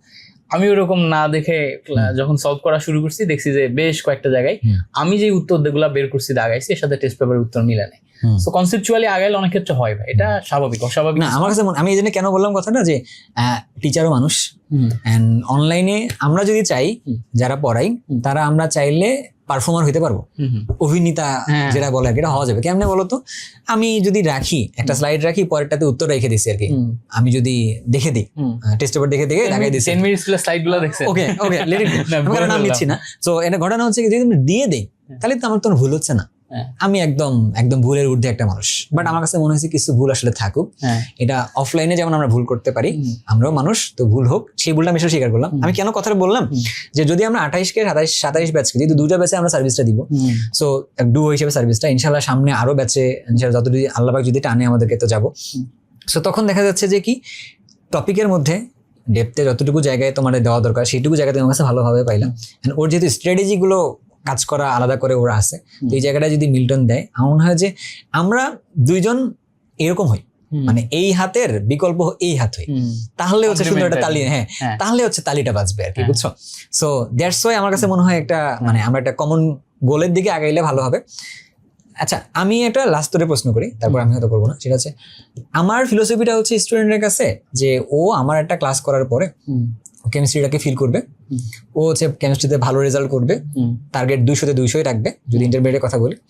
আরেকটা হচ্ছে ও একটা যোগ্যতা সম্পন্ন একটা মানুষ হবে। একটা যোগ্যতা সম্পন্ন মানুষের বৈশিষ্ট্য বলে কিছু হয় না, একটা যোগ্যতা সম্পন্ন মানুষের একটা জার্নি বলে হয়। এটা থ্রু আউট দ্য জার্নি তুমি আসলে একটা যোগ্যতা সম্পন্ন মানুষে পরিণত হবা। তো আমি চাইবো আমি মিল্টনকে চেক এন্ড ব্যালেন্সে রাখবো, মিল্টন যেন আমাকে চেক এন্ড ব্যালেন্সে রাখে, যে আমরা যেন মানুষে ভালো মানুষ যেন হই, আমরা যেন আসলে খারাপ মানুষের দিকে না যাই। আমার ক্লাসে আমি এই 3টা ফিল দিব। সো মিল্টন আসলে তুই একটা ক্লাসে একটা স্টুডেন্টকে কি হিসেবে চাচ্ছে, এইভাবে ঢুকবে কি হয়ে বের হবে আর কি? ভাই আমি সবসময় একদম শুরু থেকে আমার টিচিং এর ফিলোসফিটা এরকম যে একজন ইন্টারমিডিয়েটে যখন পড়াশোনা করতেছে তখন ওর কাছে ফিজিক্স, কেমিস্ট্রি, ম্যাথ, বায়োলজি সব সাবজেক্ট আছে। একজনের বায়োলজি ভালো লাগে, কেমিস্ট্রি একদমই ভালো লাগে না। ওকে যদি আমি এত ডেপথে পড়ানোর ট্রাই করি যে ও আমার ক্লাসই পছন্দ করতে পারতেছে না, কারণ ও লাগবে শুধু এক্সাম সেন্ট্রিক, কারণ ও কিন্তু কেমিস্ট্রি পছন্দ করে না, তাহলে আমার ক্লাস ওর জন্য পারফেক্ট হবে না। আবার একজন এরকম থাকবে যার প্রথম পছন্দের সাবজেক্টই আপনার মতো কেমিস্ট্রি। সো সেখানেও যদি আমি দেখা যাচ্ছে শুধু সারফেস লেভেলে অল্প অল্প অল্প জিনিসপত্র দেখায় চলে যাই, ইয়া না দিই, হবে না। তো আমি সবসময় ট্রাই করি যে 2টা জিনিস, এক হচ্ছে আমি যখন যে টপিকটা পড়াবো ওইটা ডেলিভারি এত সুন্দর হবে, ডেলিভারিটা দেখেও যেন ওই টপিকটার প্রতি একটা কিউরিসিটি তৈরি করে, যে না ভাই এত সুন্দর করে উদাহরণগুলো দিছে, এমন ভাবে বুঝাইছে আমার মাথার মধ্যে জিনিসটা খেলতেছে, আমি একা রিডিং পড়ে বুঝি নাই বা অন্য কারো ক্লাস দেখে আমি সেটা ফিল পাই নাই, ভাইয়ের কারণে আমি জিনিসটা ফিল পাইলাম। এরপরও এক্সট্রা নলেজ নিজে নিজে পড়ে যেন গেইন করতে পারে, ওই বেসমেন্টটা তৈরি হয়ে যাওয়া। এখন আমি আবার এক্সট্রা নলেজ এত হলে দিতে পারবো না বা ওই ক্লাসে দিতে পারবো না, যেই নলেজ দিতে যে ক্লাস এত লেন্দি হবে যে ফুল সিলেবাসটা টাইমের মধ্যে কভার করতে পারবে না, কারণ ওর হাতে টাইম আছে 18-19 মাস। এর মধ্যে ওর ফুল ফিজিক্স কভার করা লাগবে, কেমিস্ট্রি কভার করা লাগবে, ম্যাথ কভার করা লাগবে, অ্যাডমিশনের জন্য চিন্তা করা লাগবে, সিকিউ সলভ করা লাগবে, এমসিকিউ সলভ করা লাগবে। মাল্টিপল টাইম রিভিশন না দিলেও পরীক্ষার হলে ডেলিভারি করতে পারবে না। তো মাল্টিপল টাইম রিভিশন থেকে শুরু করে টোটাল জিনিসটা গোছানো, এর জন্য আমাদের ক্লাস কিন্তু কম্প্যাক্ট রাখতে হয়। তো আমার টার্গেট এটাই থাকে যে ডেলিভারি এত সুন্দর করা যাতে ওর ইন্টারেস্ট গ্রো করে, যেখানে যেখানে ওর মনে করবে আমি অ্যাডভান্স নলেজ নিব, ও যেন একা পড়ার গ্রাউন্ড তৈরি করে ফেলতে পারে। 2 নম্বর কথা হচ্ছে টাইমের মধ্যে পুরো জিনিসটা কভার করাই দেয়, যাতে ওর রেজাল্টটা ভালো করে। যে 200 টার্গেট, আমি 200-র মধ্যে অ্যাটলিস্ট 195 যেন পাই, 96 যেন পাই। আর 2 নম্বর কথা আপনি যেটা বললেন ইথিক্যাল জায়গা থেকে, মানে আমাদের সবসময়, আমার সবসময় এরকম টার্গেট থাকে, আমি আমার আব্বা আম্মু থেকে যে ভ্যালুস গুলা পাইছি, মানুষকে প্রচন্ড লেভেলে রেসপেক্ট করা, বিনয়ের সাথে কথাবার্তা বলা, মানুষের মধ্যে ভালো মানুষ হইতে শেখানো, এগুলো আমি আমার ক্লাসে সবসময় ডেলিভার করি। মাঝে মাঝে একটু ফেসবুক পোস্টে প্রতিবাদী হয়ে যাই, এই আমার নিজের ফিল্ডে যখন একটু এদিক সেদিক দেখি যে হইতেছে না, তখন একটু প্রতিবাদী পোস্ট দিই। ইমোশনলেস না, হ্যাঁ মানুষ ইমোশনলেস যখন যে জায়গায়। তাছাড়া আমি সবসময় ট্রাই করি ক্লাসে আমি যখন পড়াবো শুধু পড়াবো, যখন আমার একটা গাইডলাইন ভিডিও থাকবে শুধু গাইডলাইন ওই জায়গাতে, যখন একটা মোটিভেশনাল ভিডিও থাকবে একটা একদম পুরা পিওর মোটিভেশন হইতে, কারণ ক্লাসটাও 2 ঘন্টা দেখতে চাইছে, 2 ঘন্টা যেন ভ্যালু ফর টাইম মনে হয়, যে আমি 2 ঘন্টা শেখার ট্রাই করলাম, একদম আমি ওর শিখছি। আমার ফিলোসফি এটাই যে ওকে ফিলটাও দেয়া কেমিস্ট্রির, 2 নম্বর হচ্ছে টাইমের মধ্যে সিলেবাস কভার করানো, ও যেন রেজাল্ট ভালো করে, অ্যান্ড ও স্বপ্ন পূরণের জার্নিতে ওকে একদম সাথী হয়ে কাজ করা বা মেন্টর হয়ে কাজ করা। একদম ভাই। আচ্ছা, আমি তো একটা ছোট করে বলি যে আমাদের তো অনেকগুলো কথাবার্তাই হয়েছে, বাট একটা এক্সপিরিয়েন্স বলি, এই জিনিসটা বলা হয়নি। আমরা উদ্ভাসের কথা আবার টেনে নিয়ে আসতেছি। উদ্ভাসে তোমাদের ফুল যে কেমিস্ট্রি বইটা আছে, 2টা first paper and second paper, এই 2টা আমরা ভার্সিটি ব্যাচে পড়ানোর সময় 10টা ক্লাসেও শেষ করছি। আমরা ইঞ্জিনিয়ারিং এ পড়ার সময় 11টা-12টা ক্লাসেও শেষ করছি। আবার একাডেমিকে পড়ানোর সময় 100-এর বেশি ক্লাসেও শেষ করছি। তার মানে কোনো একটা জিনিসকে কতদূর ডেপথে যাইতে হবে, কম ক্লাসে শেষ করতে বলো সেটাও হবে, বেশি ক্লাসে শেষ করতে বলো এটাও হবে। মডেল টেস্টের ক্লাসে এক ক্লাসে গিয়ে পুরো ফার্স্ট পেপারটা একদিন পড়াই আসো, বা এক ক্লাসে গিয়ে পুরো কেমিস্ট্রির ফার্স্ট পেপার সেকেন্ড সব পড়াই আসো, বা এক ক্লাসে গিয়ে পুরো কেমিস্ট্রি একটা ফাউন্ডেশন দিয়ে আসো। সো এই ট্রেনিংটা না আমাদের ওই সময় থেকে হয়েছে। সো ওই ট্রেনিং এর জায়গা থেকে আমরা তোমরা মানে বুঝতেই পারতেছো যে আমরা তোমাদের সাথে কথাগুলো বলতেছি কেন। হ্যাঁ, আসলে আজকের যুগে না বাচ্চাদেরকে আমি না মানে বোকা ভাবতে চাই না, সবাই আসলে অনেক বেশি অ্যাডভান্স। যে তোমরা জানো যে একটা কোর্স প্লেস করছি, দ্যাট ইজ ওয়াই তোমার মনে হতে পারে যে হ্যাঁ ভাই কোর্সের আসলে প্রমোশন করতেছে, এটা কমপ্লিটলি ট্রু, প্রমোশনই করতেছে। বাট পাশাপাশি আবার এটাও ট্রু, তুমি একটা কোর্স কেনার জন্য তোমার কিছু চিন্তার দরকার পড়ে। চিন্তা না করলে তুমি যদি কোন একটা সেটা টেস্ট করে না দেখতে পারো যে তুমি কোন প্যারামিটারে কোনটা কি করবা, ভুলে যেতে পারে তো, তাই না? তো প্যারামিটার গুলোর জন্য আমার কাছে মনে হয় আজকের এই ডিসকাশন গুলা ভালো একটা ফুয়েল হিসেবে কাজ করবে। দেন তোমার যে প্যারামিটারে তোমার যা ডিসিশন নিতে হবে তুমি যে কোনো জায়গা থেকে ডিসিশন নিতে পারবা। আর last but not the least আমার পয়েন্ট থেকে আমি এটা বলবো যে দেখো, কেমিস্ট্রি তোমার আসলে লাইফ সেভিং একটা পার্ট। একটা জাস্ট সমীক্ষা বলি, সঠিক সমীক্ষা বলে শেষ করি। আমি ইউনিসেফের একটা রিপোর্ট পড়লাম আর কি। ইউনিসেফের ওই রিপোর্টে এটা বলা হয়েছে যে বাংলাদেশের বাচ্চারা, যে চিলড্রেন, তো এরা হচ্ছে যে লেড, এটা লেড পার্টিকেল গুলা এইগুলা কনজিউম করতেছে। কনজিউম করার মাধ্যমে প্রায় 36 মিলিয়ন বাচ্চা এফেক্টেড। সো ওই বাচ্চাদের কাছ থেকে যদি এইটা তুমি টাকায় কনভার্ট করো তাদের অপরচুনিটি গুলাকে, তারা বলতেছে জিডিপির 6 থেকে 9% আসলে হারায় যায় এটার কারণে। হ্যাঁ, সো এবার প্রশ্নটা হচ্ছে এটা, তাহলে লেড তাহলে ছড়াচ্ছে কোন জায়গা থেকে? বায়ু দিয়ে আমাদের কাছে ইনহেল করতে পারি, আমরা হচ্ছে যে পানি দিয়ে আমাদের ভিতরে যাচ্ছে, অথবা ফুড চেইনের মাধ্যমে যাইতে পারে, যেগুলো আমরা পরিবেশ রসায়নের পার্টে পড়াশোনা করি। সো এইগুলোর কারণে কিন্তু তোমার আসলে আইকিউ লেভেল, যেটা তুমি পরে দেখবা, সার্চ করে দেখবা যে লেডের কারণে আইকিউ লেভেলটা আসলে কমে যায়, পোর আইকিউ লেভেল, পরিবেশ রসায়নের ভিতরে পড়াই আমরা। তারপরে আরেকটা জিনিস আছে হচ্ছে এটা তোমার অ্যাটেনশন স্প্যানটা কমে যাওয়া আর কি। সো এইগুলো বাংলাদেশের অনেক সিভিয়ার একটা পার্ট। বাট তুমি যদি কোনো একটা সাবজেক্টে পড়াশোনা করো, সায়েন্সে পড়ো বা আর্টসে পড়ো বা কমার্সে পড়ো, তুমি যেটাতেই পড়ো, আমি এটা একটা পার্ট বলবো যে এইখান থেকে যে নলেজটা পাচ্ছ সেই নলেজটা শুধু এক জায়গায় রাখো না। এই নলেজটা দিয়ে ইন ফিউচার তোমার কাছ থেকে তোমার দেশ, তোমার সমাজ বা পৃথিবীতে তুমি যেন কোনো একটা কন্ট্রিবিউশন রাখতে পারো। তো কন্ট্রিবিউশন রাখার জন্য অলওয়েজ তুমি ওই কাজটাই করো যেটা তোমাকে আসলে পজিটিভ এনার্জিটা দিবে। আমরা ব্যাক টু দ্য ফিউচারের মতো, ধরো শুরুতে যেটা বলছিলাম যে কেমিস্ট্রিটা পড়ানোটাতে আমরা অনেক মানে ভালো লাগে বলি না, তো এটা আমাদের মানে পজিটিভ এনার্জি দেয়, কাজটা যতই করি না কেন ভালো লাগে আর কি। হ্যাঁ, কিন্তু তোমাকেও এইটাই বলতে চাইতেছি যে তুমি ভবিষ্যতে ওই কাজটাই করবা, স্বপ্নটা ওভাবেই দেখবা যে কাজটা করলে তুমি পজিটিভ এনার্জি পাও এন্ড তুমি আসলে দেশে কোনো একটা ইম্প্যাক্ট আসলে রাখতে পারবা আর কি। বাট কখনোই এই যে স্রোতের সাথে গাটা ভাষা বানা, স্রোতের সাথে গা ভাষার মধ্যে এরকম কিছু কথা আছে এই জায়গাটা, যেটা হলো যে কি আমরা অনেক ডেপথে যাবো না, অনেক শেষে দিকে হচ্ছে যে কি আমি যদি বলে দেই যে আমি বললাম যে ভাই তুমি এটা বাদ দাও, কোনো কথা শোনা লাগবে না আর কি, তুমি হচ্ছে যে শুধু কেমিস্ট্রি করো, ঢাবি কেমিস্ট্রি করো, এটা করা যাবে না। ভাই আপনাকে একটা প্রশ্ন করি, ধরেন যে আপনি যেহেতু এই কথা বললেনই, ধরেন যে এখন বর্তমানে এডটেকের দিকে যে প্রশ্নগুলা বিভিন্ন সময় ছুড়ে দেয় যে ফিজিক্সকে ডেপথ থেকে পড়ানো হয় না, ফিজিক্সের মধ্যে ভুলভাল থিওরি পড়ানো হয়, যেগুলো অনার্স মাস্টার্স এগুলো আছে, এগুলা এডটেকের টিচাররা এইভাবে কারেক্ট করে পড়ায় না, কেমিস্ট্রিতে এগুলা পড়ানো হয় না, এগুলা ইয়া হয় না, এগুলা দিয়ে বা এগুলা বলে আমরা কি একজন স্টুডেন্টের মাথার মধ্যে শুধুমাত্র ওই সাবজেক্টের প্রতি একটা তীব্র ফ্যাসিনেশন ঢুকাই দিচ্ছি না এইচএসসি লেভেলেই, যার কারণে দেখা যাচ্ছে যে ওই একটা সাবজেক্টের প্রতি প্যাশনেট হয়ে বাকিগুলাতে খুব খারাপ রেজাল্ট করে ও হয়তো ওর এডুকেশনটা থামাই ফেলতে পারে, হয় না এরকম? এই কথাটা কিন্তু বললাম না যে ওই যে স্রোত, যেটা তোর বললাম স্রোত তো আসলে অনেকগুলোই হয়, তো এই স্রোতে কোনটাতে সে গা ভাসা বা না ভাসা বা এটার জন্য হচ্ছে ওকে চিন্তা করতে বললাম, প্রথম কথা হচ্ছে এটা। আর এই যে ব্যাপারটা আসতেছে এটাকে এই জায়গা থেকে ধরলাম, কেউ যখন কোনো একটা কিছুকে ভুল বলতেছে বা প্রবলেম বলতেছে, তবে সেও কোনো একটা সোর্স থেকে নিয়েই বলতেছে। প্রথম কথা হচ্ছে সেই সোর্সটা যে কারেক্ট, এটা কি হ্যাঁ ধরো সে ধরলাম কারেক্ট একটা সোর্স থেকে নিয়েই বলতেছে। কিন্তু ধরো আমি পড়াচ্ছি, আমার একটা কনসেপ্টে ভুল হয়েছে, ধরলাম যে আজ থেকে 9 বছর ধরে পড়াচ্ছি, তো 9 বছর ধরে আমি ভুল পড়াচ্ছি আর কি, এটা হইতেই পারে না, আমি তো বলতে পারবো না আমি কমপ্লিটলি রাইট পড়াচ্ছি, ধরো ভুল হইতেই পারে। তো ভুলটা আমি পাইছি কোথা থেকে?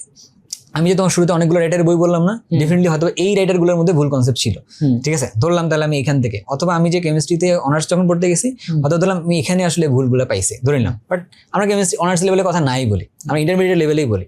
ধরলাম তুমি হাজারি স্যারের বই থেকে আমি একটা জিনিস পড়াইছি, আমি এটা আসলে ভুল পড়াই ফেলছি মিল্টন। এখন হাজারি স্যারের এই এডিশন গুলো আমার কাছে পছন্দের না, বাট হাজারি স্যারের পুরাতন এডিশনটা আমি সুপার লেভেলের আমার পছন্দের।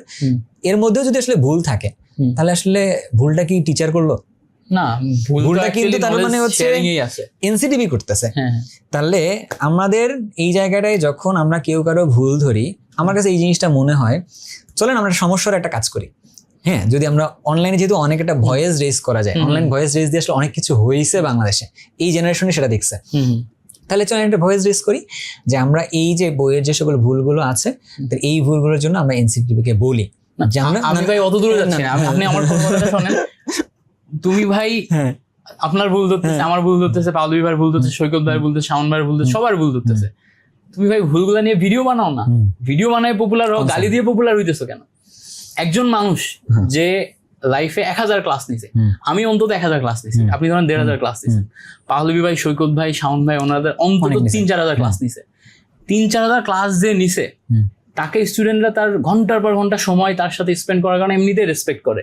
কেউ যদি তাকে পীর মানে, কেউ যদি তাকে গড মানে, কেউ যদি তাকে কিছু একটা লেভেলে মানে, দ্যার ইজ এ রিজন, তার ভিতরে কিছু না কিছু তো আছে। হ্যাঁ, তুমি তার সেই জিনিসটাকে ডিসরেসপেক্ট না করে, তার ওই ডেডিকেশনটাকে ডিসরেসপেক্ট না করে, তার ওই লেভেলটাকে ডিসরেসপেক্ট না করে, তুমি তার ভুলটা নিয়ে সংশোধন করে একটা কারেক্ট ভিডিও বানাও না যে এনসিটিভির বইতে ভুল আছে, এই টিচার ভুল পড়াইছে, এই জায়গাতে ভুল আছে, এটা কারেক্ট হচ্ছে এই। ভিডিওটা ভাইরাল হোক, এনসিটিভি বই ঠিক করুক, টিচাররা কন্টেন্ট আপডেট করে নিক, বাট তুমি গালি কেন দিবা? এটা আমার কাছে তুমি গালি কেন দিবা? তুমি নেগেটিভিটি কেন ছড়াবা? মিল্টন, আমি যে বলি মিল্টন ছোট ভাই তো, হ্যাঁ আমরা হচ্ছে যে নাকি এটা অ্যাটেনশন গেম ভাই, যে আমি পপুলারই হব এইভাবে, এটা আমরা ট্রিগার না হই এই কথাগুলোতে। এই জায়গাটা বলি সেটা হচ্ছে যে এটা একটা অ্যান্সার, ওই যে বললাম না আমাদের একটা যোগ্যতা সম্পন্ন মানুষ হওয়া দরকার। এটা আসলে এটা আমরা সব অ্যান্সার গুলো মানে এই ওয়ার্ডের মধ্যে থেকে যায় যে আমরা এরপরে কথা না বললেও হবে। সো যে কোনো কিছুকে কারেক্ট করার আসলে অপশনটা আছে। কারেক্ট করার অপশনটা কিরকম হয়, যেমন ধরো একটা জিনিস আমার ভুল হয়ে গেছে, বা ধরো মিল্টনের ভুল হয়েছে, আমি ধরো বলি একটা মিল্টনের, ধরো আমি ধরো একটা ভুল ধরছি, আমি মিল্টনের সাথে ভুলটা কেমন বলি জানো? ওর সাথে প্রাইভেটলি কথা। হ্যাঁ ট্রু, আপনি আমার অনেকগুলো ভিডিও নিয়ে কথা বলছেন, আমার প্রাইভেটলি কথা হয় যে আমারও ভুল হয় না, আমারও ভুল হয়। আমার যারা আমার গুরু আছে টাইপের, তারা আমার ভুল দেখার পর আমার সাথে বলে, তুমি কেন বলে জানো? তুমি জিনিসটা আরেকবার ক্রস চেক করবা নাকি, তুমি জিনিসটা আরেকবার দেখবা নাকি, কারণ সে জানে আমি আরেকবার দেখলে এই জিনিসটা আমি আমার ভুলটা বুঝতে পারবো, অথবা আমি না বুঝলে তাকে আমি জিজ্ঞাসা করবো। সো কারোর সাথে কারো ভুলটা, এখন আমি একটা আমি একটা বলি, আপনাকে আটকাই দিই, আরেকবার আটকাই। ধরেন একজন আপনাকে বলতেছে যে নাইমুর তুমি তো স্ট্যাটিক হিন্ডারেন্সই জানো না, আপনি এসএসসি দিছেন, এইচএসসি দিছেন, মানে অ্যাটাক করে বলতেছে আপনার কোন একটা ভিডিওতে যে তুমি এই কনসেপ্টটা ওকে বলো নাই, না বলে এই ব্যাখ্যাটা দিছো, স্ট্যাটিক হিন্ডারেন্সের ব্যাখ্যাটা দাও নাই, তুমি তো কনসেপ্টই জানো না। বাট আপনি বলেন, ধরেন আপনি এসএসসি পাস করছেন, এইচএসসি পাস করছেন, তাই না, অ্যাডমিশন দিছেন, টপ ইউনিভার্সিটিতে চান্স পাইছেন, সেখান থেকে বিএসসি কমপ্লিট করছেন, 4-5 বছর ধরে পড়াচ্ছেন, আপনি স্ট্যাটিক হিন্ডারেন্স জানবেন না? আপনি জানবেন, ডেফিনেটলি আপনি জানবেন। আপনি এটাও জানবেন, 5 বছর ধরে পড়াচ্ছেন, আপনি এটাও জানবেন যে কোন জায়গাতে স্টুডেন্টকে আমি কতটুকু বলবো না। এখানে এই প্রশ্নটার জন্য আমার স্ট্যাটিক হিন্ডারেন্সের ব্যাখ্যা দিলে বরঞ্চ আমার এই অ্যামাউন্ট অফ স্টুডেন্ট জিনিসটা বুঝবে না, ওর মাথার উপর দিয়ে যাবে, ও জিনিসটা ধরতেই পারবে না, আমার ক্লাসটা কঠিন হয়ে যাবে, আমি অ্যাজ এ টিচার ওর কাছে ভালো টিচার না, তাই না? তো আমি কোন প্রশ্নে কতটুকু ব্যাখ্যা দিব, এটারও তো আমার একটা পারসেপশন আছে। এটা অ্যানসারটা আবার তাহলে আরেকজন আমাকে কেন গালি দিবে? এটা অ্যানসারটার জন্য আমি বলি, ওই যে গালি কেন দিবে, গালি কে দিচ্ছে জানেন? যে এখনো 200 ক্লাস নাই। আমি বলি একটু যে এটা তো হচ্ছে বললাম যোগ্যতা সম্পন্ন মানুষের, এখানে একটা ছোট্ট একটা অ্যান্সার আছে, আমি ওটা থেকে যাচ্ছি না, আমি কাউকে পার্সোনালি অ্যাটাকও করতেছি না, বাট আমি আবার এইটা বলি যে এটা অ্যান্সারটা উদ্ভাসে আছে। উদ্ভাসে ক্লাসের লেয়ার বলি, একটা লেয়ারটা হচ্ছে একটা ধরুন এডমিশনের সময় একটা ক্লাসের লেয়ার বলি, নর্মাল একটা ব্যাচ হয়েছে, নর্মাল বেসিকে 2 ঘন্টার মধ্যে সব পড়াই আসছে। এরপর ধরলাম যে তুখোর একটা ব্যাচ হয়েছে, তুখোর ব্যাচের মধ্যে কিন্তু বহুত কিছু পড়ানো যায়, বহুত কিছু পড়ানো যায় আর কি। হ্যাঁ, আমি তুখোর ব্যাচে এমনও কন্টেন্ট পড়াইছি যা কিনা আমার ইন্টারমিডিয়েট লেভেলে নাই, বিএসসি লেভেলেও আছে, অনেক ভিতরে আছে। ইভেন আমি অলিম্পিয়াডের জন্য যখন ট্রেনিং দেওয়াইছি বাচ্চা কাচ্চাদের, ওই সময় আমি যা পড়াইছি এইটা আমি তুখোরে পড়াইছি। আমি নিজেই দেখছি সিনিয়র ভাইদের ফিশার প্রজেকশনও পড়াইতে দেখছি আমি, হচ্ছে যে তুখোর ব্যাচ, মানে এটা হয়। তো এটা হচ্ছে কি ওই সময় হয়, মানে এটা হচ্ছে স্টুডেন্টের কন্টেন্ট কনজিউম করার একটা লেভেলে। এখন সব লেভেলে স্টুডেন্টের জন্য কিন্তু সবকিছু না, তাহলে কি আমি স্টুডেন্টকে আন্ডারমাইন করতেছি? মোটেও না। যার জন্য যেটা দরকার, এখন দেখা গেল কি যে আমার গায়ের জন্য এই টি শার্টটা ফিট হয় না, হ্যাঁ আমি কি করলাম, আমি হচ্ছে একটা বড় টি শার্ট পরে নিয়ে দাঁড়াইলাম। হ্যাঁ কেউ বলতে পারো এটা না ফ্যাশন বলতে পারো, বাট আমার কাছে মনে হয় না এটা লজিক্যাল দেওয়া যেতে পারে, বাট সব লজিক সব জায়গায় আসলে না খাটতেও পারে। তো আমরা এটার দিকে না থাকি, সেটা একটা ব্যাপার বলি যে ভুল ত্রুটি আমাদের সবারই হবে। তোমরা যারা আমাদের কাছে পড়বা, মিলটা আমি তো একটা সুন্দর ছোট একটা ইনপুট দিই, সেটা হচ্ছে কি আমার ক্লাসে এমসিকিউতে ভুল হয়েছে, আমি পারলে একটু জিনিস একটা বলবো যে আমার কমেন্টগুলো বক্সে দেখে আসতে যে স্টুডেন্ট কিভাবে বলতো যে ভাইয়া এই জিনিসটা এরকম হয়েছে কিনা ওটা দেখবেন, নাকি আমি ভুল করতেছি, কেন বিলিভ দ্যাট। স্টুডেন্টকে কিন্তু দোষ দিতে পারবি না, স্টুডেন্টের টোন বুঝেন যে ভাই এটা কি এরকম হয়েছে না, আমি কনফিউশনে আছি, একটু ভাই দেখবেন কিনা। আমি যখন বলতেছি ভাই এটা আমার ভুল হয়েছিল, তুমি আমাকে ক্ষমা করে দিই, এটা অ্যান্সারটা তাহলে এরকম হবে, তখন বলছি ওকে ভাইয়া থ্যাংক ইউ ভাইয়া, আপনি আমার মতো করে, এটা তো কেউ কখনো বলে নাই, এটা এরকম। আমার ভুল যখন আমি স্বীকার করতেছি, আমি কিন্তু ওর কাছে বড় হয়ে গেছি। হ্যাঁ, আবার ও যখন আমার ভুল ধরছে, তার মানে কিন্তু ও বলে নাই যে ও আমার থেকে বড় হয়ে গেছে। সো ভুল ধরা, ভুল নিয়ে প্র্যাকটিস করা, বা এগুলো নিয়ে আসলে অ্যাটেনশন সিক করা, সত্যি কথা বলতে যে অ্যাটেনশন সিক করা অনেকগুলো ওয়ে আছে, যদি এটাও একটা যদি ওয়ে হয় তাহলে আমি কিছু বলার নেই। বাট আমার কাছে লাস্ট একটা ক্রাইম না, তারপরে কিন্তু আমার একটা জিনিস মনে হয় যে আমরা তো স্টুডেন্টদেরকে নিয়ে ডিল করতেছি, এডুকেশনটাকে একটা প্রথমত সার্ভিস, তারপরে হচ্ছে এখান থেকে বিজনেসও আছে, এটা নিয়ে কোনো ডিনাই করার কিছু নেই। প্রথমত সার্ভিস, তাহলে সার্ভিস দেওয়ার সময় আমরা যাদেরকে নিয়ে ডিল করতেছি, আমরা যদি টিচার বা মেন্টর পর্যায়ে থেকে যদি ওদের মাঝখানে টার্বিউলেন্সি ক্রিয়েট করি, আসলে কোনোভাবে আমরা ওইটার মধ্যে পড়ে যাব। সো আমার মনে হয় যে আমরা স্টুডেন্টদেরকে ঠিক দিকে পড়াই। আমরা এই জন্য কিন্তু আমি বারবার মিলন একটা কথা বলি যে আমি টিচার হইতে পারবো না, কারণ একজন টিচার যে তোকে যদি জিজ্ঞাসা করা হয় তোর একটা বেস্ট টিচারের নাম বল, তুই কিন্তু টিচারদের নামের মধ্যে ভাইয়াদের নাম নিয়ে আসতে পারবি না, কোনো কলেজের কোনো একজন আদর্শ ক্যারেক্টারের কোনো টিচারের ছবি মাথার মধ্যে ঘুরবে, রাইট? তো টিচারের ছবিটা হচ্ছে কিরকম হয়, একটা আদর্শ ক্যারেক্টারের কেউ একজন হয়। আমি না টিচার হতে পারবো না, কারণ আমার ক্যারেক্টারটা না আদর্শ না। আমি আসলে টিচার হওয়ার জন্য টিচার ট্রেনিং থাকে, তোমরা জানো কিনা জানি না, তোমার আব্বা আম্মাকে যদি টিচার থাকে তাহলে বুঝতে পারবা, তাদেরকে নিয়ে টিচার্স ট্রেনিং দেওয়া হয় গভর্নমেন্ট থেকে আর কি। ট্রেনিং দিলে তারা একটা ভাতাও পায় এখান থেকে। তো ট্রেনিং এর মাধ্যমে তাদেরকে টিচার বানানোর একটা প্রসেসও আসলে তৈরি হয়ে যায়। কিন্তু আমাদের যারা অনলাইনে পড়াচ্ছে তাদের কারোরই আসলে ট্রেনিং হয় নাই না। তো এই জন্য না আমরা জানি না যে কোনটা আসলে করতে হবে, কোনটা আসলে করতে হবে না। তো এই জায়গা থেকে আমরা বলতে পারি আমরা যারা আছি আমরা মেন্টর। মিলন একটা সুন্দর কথা বলছে যে ভাই আমি হচ্ছে ওর প্রবলেমটা জানি, আমি ওর হচ্ছে ভাই লাইক একটা ফিল দিয়ে মিল্টন আসলে পড়াই, স্ট্র্যাটেজিক ওয়েতে একটা পড়াই। সো এই জিনিসটা আমরা বর্তমান অনলাইনে করতেছি, বাট আশা করব যে এই প্রবলেমগুলো আমাদের দেশে থাকুক, বাট আমরা এই প্রবলেমগুলো হচ্ছে মানে ছড়াই ছিটাই না দিই, যেটা ভুলের জায়গাটা থেকে আমরা এখান থেকে শেষ করে দিই। অনেকগুলো কথা হয়ে গেছে, লাস্ট পর্যন্ত আমরা এগুলো নিয়ে বেশি কথা হয়ে গেছে কেন, কারণ এগুলো নিয়ে প্র্যাকটিস হচ্ছে তাই। আমরা যদি আবার কথা না বলি স্টুডেন্টের কাছে একটু মানে ভুল হয়ে যেতে পারে, সো কথা বলা প্রয়োজন। এবং আমার মনে হয় যে কেমকাস্ট আমাদের এমন একটা প্ল্যাটফর্ম হবে যেখানে আমরা যে আমাদের ভুল ধরতেছে বা যে ভুলগুলা নিয়ে কাজ করতে চাই তাকেও আমরা ডেকে নিয়ে তার পার্সপেক্টিভটা শুনতে পারবো। এন্ড এটা ইজ ওপেন, মানে এমন না যে মানে আমি লাস্ট একটা বলে তোমরা জানো না তোমাদের অনেক পপুলার ভাইয়া আছে, অনেক মানে আছে। আমি বেশ কয়েকজনের সাথে আলাদা করে বসছি, আমি বসে সে কি পড়াচ্ছে আমি কি পড়াচ্ছি, আমরা গিভ এন্ড টেক হচ্ছে এগুলা। আমরা কিন্তু এদিকে ঠিকঠাকই আছি সবাই, কিন্তু কোনোভাবে না কেমনে যেন বাইরে একটা মনে হয় ঝামেলা, ও এরকম ও এরকম, এটা না আসলে ঠিক থাকে না, এটা অ্যাকচুয়ালি ঠিক না ভাই। এটা অ্যাকচুয়ালি আমরা চেষ্টা করে দেখি আমরা কেমিস্ট্রি কমিউনিটিটাকে আসলে কেমকাস্টের মাধ্যমে একটা জায়গায় নিয়ে এসে আমরা তোমাদের কাছে একটা পজিটিভ মেসেজ দিতে পারি কিনা। মানে তোর কাছে একটা জিনিস আরেকটা জিনিস জানার আছে যে তুই তো অনেকদিন থেকে পড়াচ্ছিস, তো তোর হচ্ছে সব লেভেলের স্টুডেন্টকে পড়ানো হয়েছে, কারণ আমার অনলাইনে পড়ানোর অভিজ্ঞতা কিন্তু বেশি দিনের না, আমার না, তোর কিন্তু একটু বেশি দিনের এবং বেশি অডিয়েন্সের কাছে আর কি। সো আমার কাছে যেটা মনে হয় যে যত বেশি মানুষের সামনে গেছে তার লার্নিংটা আসলে তত বেশি। তো ওই জায়গা থেকে স্টুডেন্টরা অনলাইনে যখন পড়তেছে, ওরা আসলে পড়ার সময় বা কোনো একটা কোর্স পারচেস করার সময়, কাউকে বিলিভ করার সময় কি কি চেকলিস্ট আসলে তার থাকা উচিত, কি কি প্যারামিটার তার থাকা উচিত, কারণ আমরা যদি ওকে এটা না বলি না ও বুঝবে না। এর জন্য বললাম অ্যাকচুয়ালি প্রথম কথা ব্যাকগ্রাউন্ড। ধরেন এইচএসসি লেভেলে একটা স্টুডেন্টকে পড়ানোর জন্য তার নিজের এইচএসসি একাডেমিক ব্যাকগ্রাউন্ডটা ভালো হওয়া উচিত। আপনি কিভাবে এইচএসসি একাডেমিক ব্যাকগ্রাউন্ডটা টেস্ট করবেন যে সে ফিট? আইদার সে এইচএসসি তে ভালো রেজাল্ট করছে, অ্যাডমিশনে ভালো রেজাল্ট করছে, নতুবা ওই সাবজেক্টে তার অনার্স মাস্টার্স আছে। ওকে, কয়েকটা চেক লিস্ট যে তার এইচএসসি, যেমন ধরেন যে আপনার আমার এইচএসসি দুইটারই রেজাল্ট ভালো, অ্যাডমিশন আমরা ভালো করছি, দ্যাট মিনস আমরা এইচএসসির ওই বইটা খুব ভালো করে পড়ে আসছি। 2 নাম্বার যে পয়েন্ট সেটা হচ্ছে এক্সপিরিয়েন্স, কত বছর ধরে সে যে পড়াচ্ছে। ধরেন আমি কেবল ইন্টারমিডিয়েট শেষ করে ভার্সিটি ফার্স্ট ইয়ারে গেছি, এইচএসসিতে আমার যদি অনেক ভালো পড়াশোনাও করা থাকে, HSC first year second year পার করে আমি কেবল ভার্সিটি ফার্স্ট ইয়ারে আমি কিন্তু লেকচারগুলো প্রথমবার ডেলিভার করবো, তার মানে আমার কিন্তু এক্সপিরিয়েন্স নাই, আমার ডেলিভারিটা প্রথমবার হইতেছে। প্রথমবার ডেলিভারিতে আমার প্রচুর পরিমাণে ইরোর থাকবে, মিস্টেক্স থাকবে, আমার ডেলিভারি বুঝবে না, ওখানে আমার অ্যানালাইসিস কম থাকবে, পর্যাপ্ত পরিমাণে কোশ্চেন সলভ করা থাকবে না, তারপরে আমার পুরো জিনিসটা প্ল্যানিং নাই। বাট আমি 2 বছর 3 বছর পড়াই ফেলছি, 3 বছর পড়ানো মানে অ্যাটলিস্ট প্রত্যেকটা জিনিস নিয়ে আমার কাজ করা হয়ে গেছে। 5-6 বছর পরে ওই জায়গাগুলোতে প্রো হয়ে যায় স্টুডেন্টরা। বিশেষ করে আমরা ফার্স্ট ইয়ার সেকেন্ড ইয়ারে উদ্ভাসে কিভাবে প্রো হয়েছিলাম, আমরা একই ক্লাস এক সপ্তাহে প্রায় 28 থেকে 29টা নিতাম, অ্যাটলিস্ট 28টা নেওয়া হইতো, 4-7 28 7 দিন, বা যদি 8-9 দিন নেওয়া হতো তাহলে তারও অনেক বেশি। তো ধরেন যদি আমি 28টা ক্লাস নিই, 28 দুগুণা 56 ঘন্টা আমার কেমিস্ট্রিতে ক্লাস নেওয়া হতো, একই লেকচার।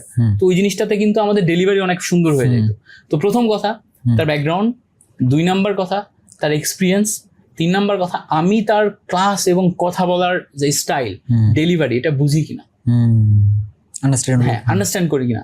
4 নাম্বার কথা হচ্ছে সার্ভিস, এটা খুব ইম্পর্টেন্ট একটা পয়েন্ট। একজন টিচার মারাত্মক লেভেলে জানে, মারাত্মক ব্যাকগ্রাউন্ডের, তারপরে হচ্ছে যে মারাত্মক লেভেলে হচ্ছে যে আপনার কি বলে ফেমাসও, কিন্তু সমস্যা হইতেছে তার সার্ভিস ভালো না। সার্ভিস ভালো না মানে হচ্ছে টাইমের মধ্যে কোর্স কমপ্লিট করে না, তারপরে ক্লাসের টাইম মেনটেন করে না, তারপর হচ্ছে ক্লাসের চাবল দাবল কথাবার্তা বেশি বলে, ফলে টাইমের মধ্যে যেগুলা একদম কোর কন্টেন্ট, যেগুলো দরকার, যেগুলো কারণে আমার রেজাল্ট ভালো হবে, সেটা আমার কমপ্লিট হচ্ছে না।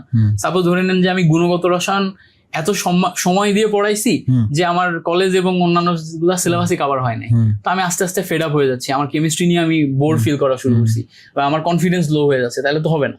সো আমার টাইম মতো গুণগত রসায়ন কভার করে পরবর্তীতে কিন্তু মৌলের পর্যাবৃত্তে যাওয়া লাগবে।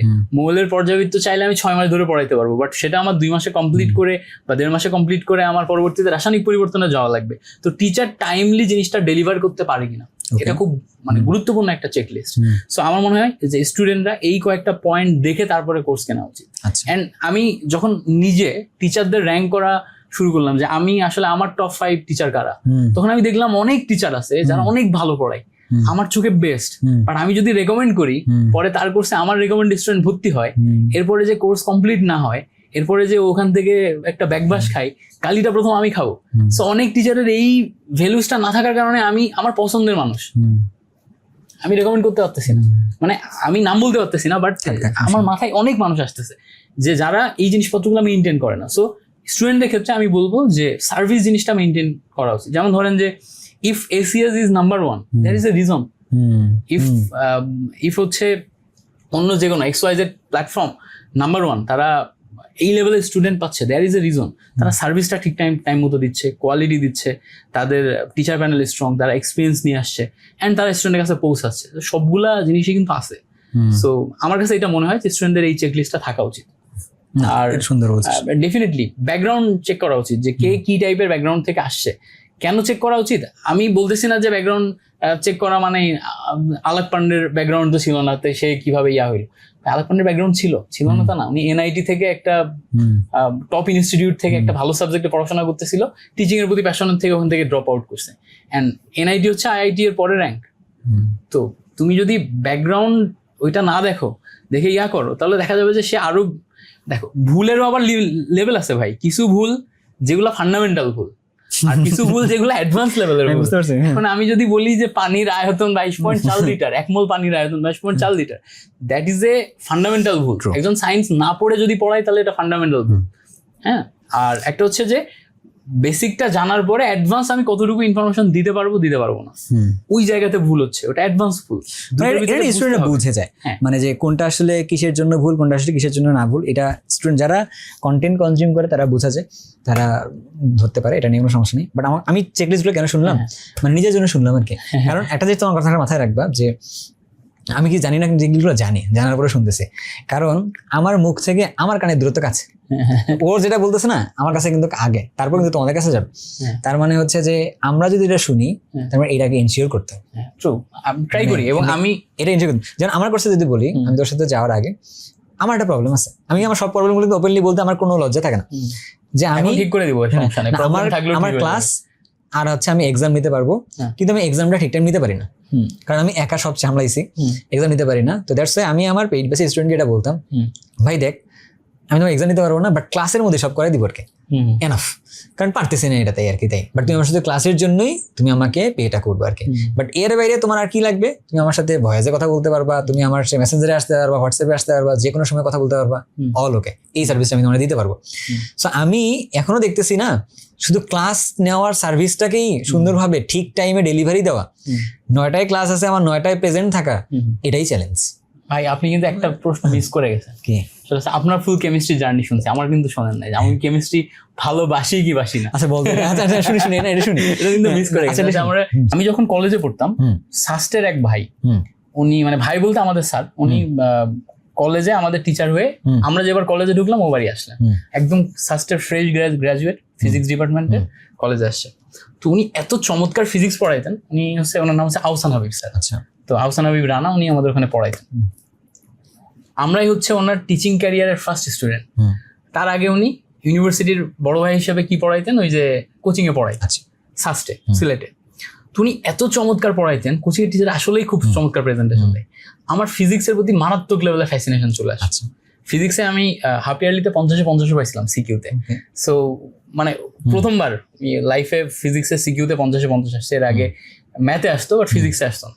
তো ইন্টারমিডিয়েট লাইফে আমি সবচেয়ে বেশি প্র্যাকটিস করছি ফিজিক্স। অ্যাডমিশনের পরে করোনার মধ্যে যখন আমি আটকে ছিলাম, তখন আমি গ্রামে 5-6টা ব্যাচ পড়াইতাম, তাও পড়াইতাম ফিজিক্স। মানে ফিজিক্সেই আমি ক্যারিয়ার করবো এরকম আমার চিন্তা ভাবনা আছে, উদ্ভাস আমি ফিজিক্সে ঢুকবো এরকম চিন্তা ভাবনা আছে। কেমিস্ট্রি আমার 3 নাম্বার সাবজেক্ট, মার্কও আসে কম, পড়ার আগ্রহ কম, পড়তে গেলে হাজারি স্যারের বই দেখলে আমার বমি আসতো। এখন অ্যাডজাস্ট হয়েছে, এক সময় তো আমি নিতেই পারতাম না বইটা। তো এই লেভেলে আমার ইয়া ছিল, মানে আমার স্ট্রেস ছিল। এখান থেকে যখন আমি বুটেক্সে ভর্তি হবো বলে ডিসিশন নিলাম, বুটেক্সে এসে আমাদের অনলাইনে কোর্স শুরু হলো, করোনার মধ্যে অনলাইনে ছিল, তখন দেখলাম আমার 6টা কোর্সে 3টাই কেমিস্ট্রি রিলেটেড। আচ্ছা, 3টার মধ্যেই কেমিস্ট্রি আছে, আমি যাই পড়ি তার মধ্যে কেমিস্ট্রি রিয়াকশন, আপনার হচ্ছে যে পলিমার, এই জিনিসপত্রগুলো একদম ভরা, আমি আগাইতে পারবো না। এন্ড আমি কেমিস্ট্রিতে এই লেভেলের মানে অপছন্দ করি, টেনে টুনে আমি মার্ক পেয়ে চান্স পেয়ে এই লেভেল পর্যন্ত আসছি। তখন আমার মাথায় ইয়ে আসলো যে আমি তো 4 বছর ধরে এটা সার্ভাইভ করতে পারবো না, সামহাও আমার কেমিস্ট্রির সাথে থাকা লাগবে, আমার সবসময় কেমিস্ট্রি প্র্যাকটিসের মধ্যে থাকা লাগবে। তো তখন আমি চিন্তা করলাম সামহাও কেমিস্ট্রি পড়ানো যায় কিনা। তো আমি বাসায় ফিজিক্স পড়াইতেছিলাম, ঢাকায় আসলাম। ঢাকাতে ইনিশিয়ালি যখন আমি উদ্ভাসে ঢুকি, তখন আমি খাতা দেখা ডিপার্টমেন্টে ঢুকছিলাম, মানে স্ক্রিপ্ট রেগুলেশন। 5-6 মাস মতো ওখানে কাজ করছি। তো ওই মোমেন্টে আমি হচ্ছে যে আপনার একটা লোকাল কোচিং এ ম্যাথ পড়ানোর সুযোগ পাই। আচ্ছা, তো ম্যাথ পড়ানোর সুযোগ পাই, আমার টাকা পয়সা দরকার, লোকাল কোচিং এ পড়াইতে হবে, আমি ম্যাথ পড়ানো শুরু করছি। ম্যাথে আমি সরলরেখা পড়াচ্ছি, ধোঁয়ায় পোলাপান আমার বিশাল ফ্যান। ঠিক আছে, সরলরেখা বৃত্ত 2টা চ্যাপ্টার পড়াইছি, ম্যাথ পড়ানো শুরু করছি। এবার এর মাঝখানে আমার কিন্তু কেমিস্ট্রি নিয়ে স্ট্রাগলটা চলতেছে বুটেক্সের লাইফে। পরে আমি ডিসিশন নিছি যে আমি উদ্ভাসে যখন যাব, উদ্ভাসে আমি কেমিস্ট্রির জন্য ট্রাই করবো, হোক আর না হোক। আমি কিন্তু কেমিস্ট্রির জন্য খুব কম জানি। এবার আমি কি করছি, তখন আমি একটা স্টুডেন্ট পড়াইতাম হচ্ছে ইয়াতে পান্থপাতে, একটা জজের ছেলে। তো ওরে আগের দিন কেমিস্ট্রিতে আমি যেই টপিক গুলা পড়াইছি, উদ্ভাসের ডেমোর দিন আমি যে হুবহু ওই টপিক গুলাই মেরে দিছি। আচ্ছা, ওখানে আমি ওরে যেভাবে লেকচার বুঝাইছিলাম ওইভাবেই পড়াইছি, ওইভাবেই জিনিসপত্র করছি। আমার আবার একটা ভালো দিক হচ্ছে, আমি যখন যেই টপিক পড়াইতে যাই তখন ওটা নিয়ে আমি পর্যাপ্ত পরিমাণ পড়াশোনা করে তারপর পড়াইতে যাই। আচ্ছা, সো ওটা আমি ওইটুকু রিসার্চ করে সুন্দর করে গোছায় গেছিলাম। উদ্ভাসে ওইটা পড়াইছি, আরমান ভাইকে কনভিন্স করে ফেলছি। দেন হচ্ছে সেকেন্ড ডেমোতে ওইভাবে একটু প্রিপারেশন নিয়ে গেছিলাম সিনিয়রদের থেকে শুনে, সামহাও টিচার হয়ে গেছি। এইবার উদ্ভাসে যখন পড়ানো শুরু করলাম, তখন ওরা তো কন্টেন্ট দিয়ে দেয় আগের দিন, এই ধরো এই ক্লাসটা কি নিবা, টোটাল এটা হচ্ছে তোমার আউটলাইন, এই তোমার হচ্ছে কন্টেন্ট দিয়ে দেয়। আমি ধরেন কালকে ক্লাস নিব, আজকে আমার কন্টেন্ট চলে আসছে, 4-5 ঘন্টা ধরে ধরে বসে বসে লেকচার সাজাইতাম, কোনটাই কি বলবো, কোনটা কিভাবে বলবো, পড়াবো, ইচ অ্যান্ড এভরিথিং নোট করে একটা খাতায় সুন্দর করে গোছায় তারপর আমি ক্লাসে যাইতাম। ফার্স্ট ক্লাসটা ডেলিভার করতে আমার খুব কষ্ট হইতো, মানে সিকোয়েন্সটা মনে থাকতো না, এরপর এটা পড়াবো, এরপর এটা পড়াবো, এরপর কি বলবো। অ্যান্ড দেখা যাচ্ছে যে ফার্স্ট ক্লাস সবসময় আমার 2 ঘন্টার ক্লাস, 1 ঘন্টা 40 মিনিটের ক্লাস আমার 2 ঘন্টা 20 মিনিট লেগে গেছে। সব এটা লাগে সকালে সকালে ক্লাসটা। এরপর সেকেন্ড ক্লাসে যে টাইমের মধ্যে হয়ে যায়, সব মুখস্থ হয়ে যায়। থার্ড ক্লাসে যে দেখা যায় যে আমি একদম পাংখা লেভেলে পারতেছি। ফোর্থ ক্লাস থেকে এরকম ফিল হয় যে আমি যেগুলো জানতাম না ওগুলো আমি কানেক্ট করতেছি, একটা টপিকের সাথে একটা টপিক কানেক্ট করা, একটা প্রশ্নের সাথে একটা প্রশ্ন কানেক্ট করা, ওটাকে ফিল দিয়ে পড়ানো।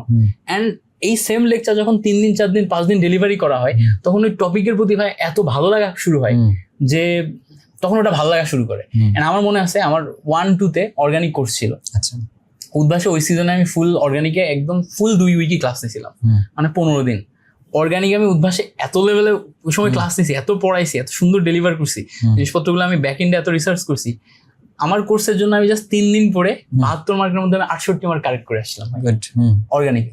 তো ওই সময় থেকে আমি ফিল করলাম যে পড়াইতে গেলে আসলে আমার ডেপথ আসতেছে, পড়াইতে গেলে ডেপথ আসতেছে। ক্লাসরুমে আমি থিঙ্ক করা শুরু করতেছি। তো এর আগ পর্যন্ত কেমিস্ট্রি ভালো লাগতো না, বাট পড়াইতে ভালো লাগা শুরু হয়েছে। আরেকটা রিজন আছে ভাই কেমিস্ট্রি কন্টিনিউ করার পিছনে রিজন কি, যে আমি যখন দেখলাম যে কেমিস্ট্রিতে আমার ক্যারিয়ার ভালো যাচ্ছে, আমি এটা কন্টিনিউ কেন শুরু করলাম। আমি যখন কলেজে পড়তাম তখন আমাদের একজন মানে বয়স্ক টিচার ছিল, ওনার নামটা আমার এক্সাক্ট ভুলে গেছি এই মোমেন্টে, নাম আসছে মাঝে মাঝে আমি নামে ব্ল্যাঙ্ক হয়ে যাই। তো ওনার ক্লাস দেখে, ওনার পার্সোনালিটি দেখে, ওনার প্রেজেন্টেশন দেখে আমার ফিল হইতো কেমিস্ট্রি হচ্ছে একটা এলিট সাবজেক্ট। এলিট মানে হচ্ছে এইটা পর্যাপ্ত পরিমাণ জানাও লাগবে, স্ট্র্যাটেজিক হওয়া লাগবে, ম্যাথমেটিক্যাল হওয়া লাগবে, আবার মেমোরাইজেশন পাওয়ার টপ লেভেলের হওয়া লাগবে, তারপরে আমি এই লেভেলে ডেলিভারি দিতে পারবো। অ্যান্ড অন্যান্য টিচারদের থেকে ওনাকে আমার সবসময় এলিট লাগতো। তো আমি পরে যখন কেমিস্ট্রি পড়ানো শুরু করছি, আমারও ডেলিভারি ওরকম হওয়া শুরু হয়েছে। স্টুডেন্টের মাঝখানে আমার প্রতি একটা পারসেপশন, ভাই তো সেই ব্রিলিয়ান্ট, হ্যাঁ, অফলাইন স্টুডেন্টের মধ্যে পারসেপশন তৈরি হওয়া শুরু হয়েছে। এই জিনিসটা আমি এনজয় করা শুরু করছি। তারপর থেকে আমি ভাই কেমিস্ট্রি কন্টিনিউ। অ্যান্ড রিসেন্ট টাইমে কেমিস্ট্রির প্রতি এখন প্যাশন কোন লেভেলে গেছে আমি আপনাকে বলি, আপনি জানেন কোন লেভেলে গেছে। প্যাশন এই লেভেলে গেছে যে এখন আমি ধরেন যে এইচএসসি এনসিইআরটির যে বইগুলো আছে, যতগুলা বই আছে সবগুলা কালেক্ট করে কোনটাই একটা টপিকে, সৈকত ভাই আমাকে বলছিল যে মিল্টন সব একবারে পড়তে যাবি না, যখন যেই টপিক পড়াবি ওই টপিক ঘাটাঘাটি করে এত ডেপথে যাবি, ওটা এত ইমপ্রুভ করবি যে তুই যেন সব জেনে যাস।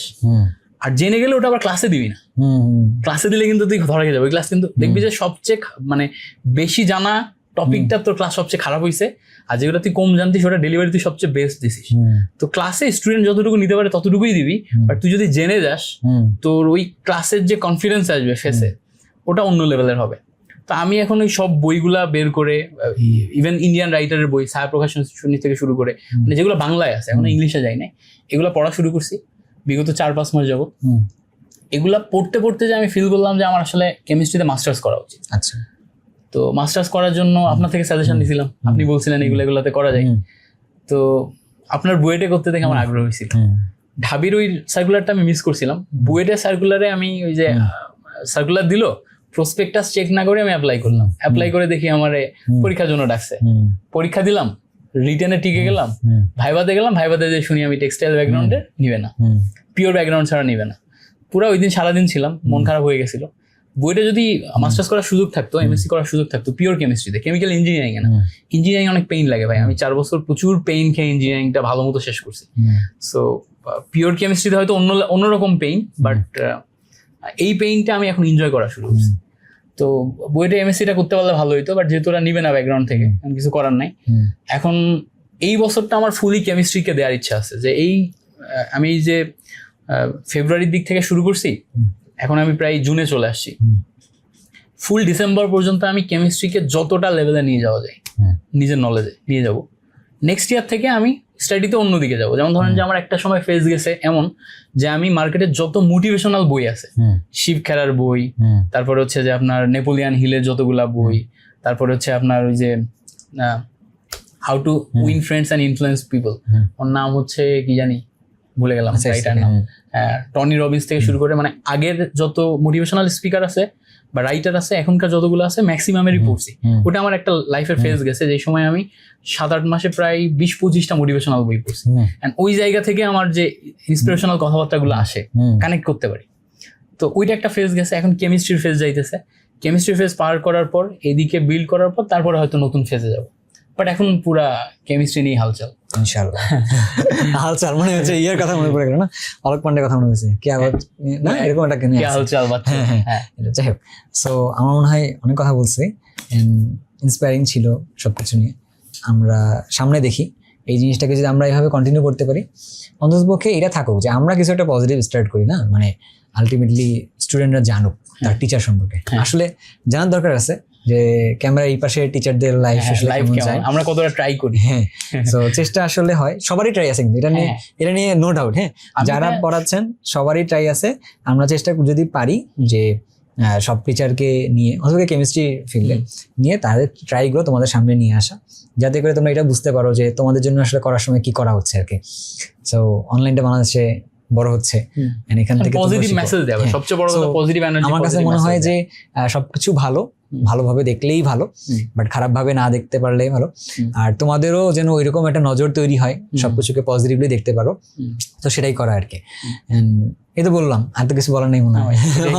এটাই তাহলে ঠিক আছে, আপনার জন্য ভাই শুভকামনা থাকলো। আমিও ট্রাই করব আমার স্টুডেন্টকে অনেস্টলি পড়ানোর, ওই ইফোর্টটা দেয়ার, তারা যাতে আসলে আমাদের থেকে ভ্যালুগুলা পায়। এন্ড দেখা যাক, আল্লাহ ভরসা। ভাইয়া আমাদের সিনিয়র যারা লেগেসি ক্রিয়েট করে গেছে, তারা এক ধরনের লেগেসি ক্রিয়েট করে গেছে, আমরা আরেক ধরনের লেগেসি হয়তো ক্রিয়েট করার ট্রাই করবো ইনশাআল্লাহ। আমি মনে হয় যে মাহফুজ ভাই একটা কথা দিয়ে আমি শেষ করবো আর কি। মাহফুজ ভাই একটা কথা বলছিল যে নাইমুর, উদ্ভাসের ক্লাস হচ্ছে একটা আয়নার মতো। ওই কথা আমি তোমাকে এখানেও বলবো, ক্লাস নেওয়া আসলে একটা আয়নার মতো। তুমি যা দিবা ওটাই ফেরত পাবা। যদি তুমি ভালোটা দাও, ভালোটাই ফেরত আসবে। যদি খারাপটা দাও, তাহলে খারাপটাই ফেরত আসবে।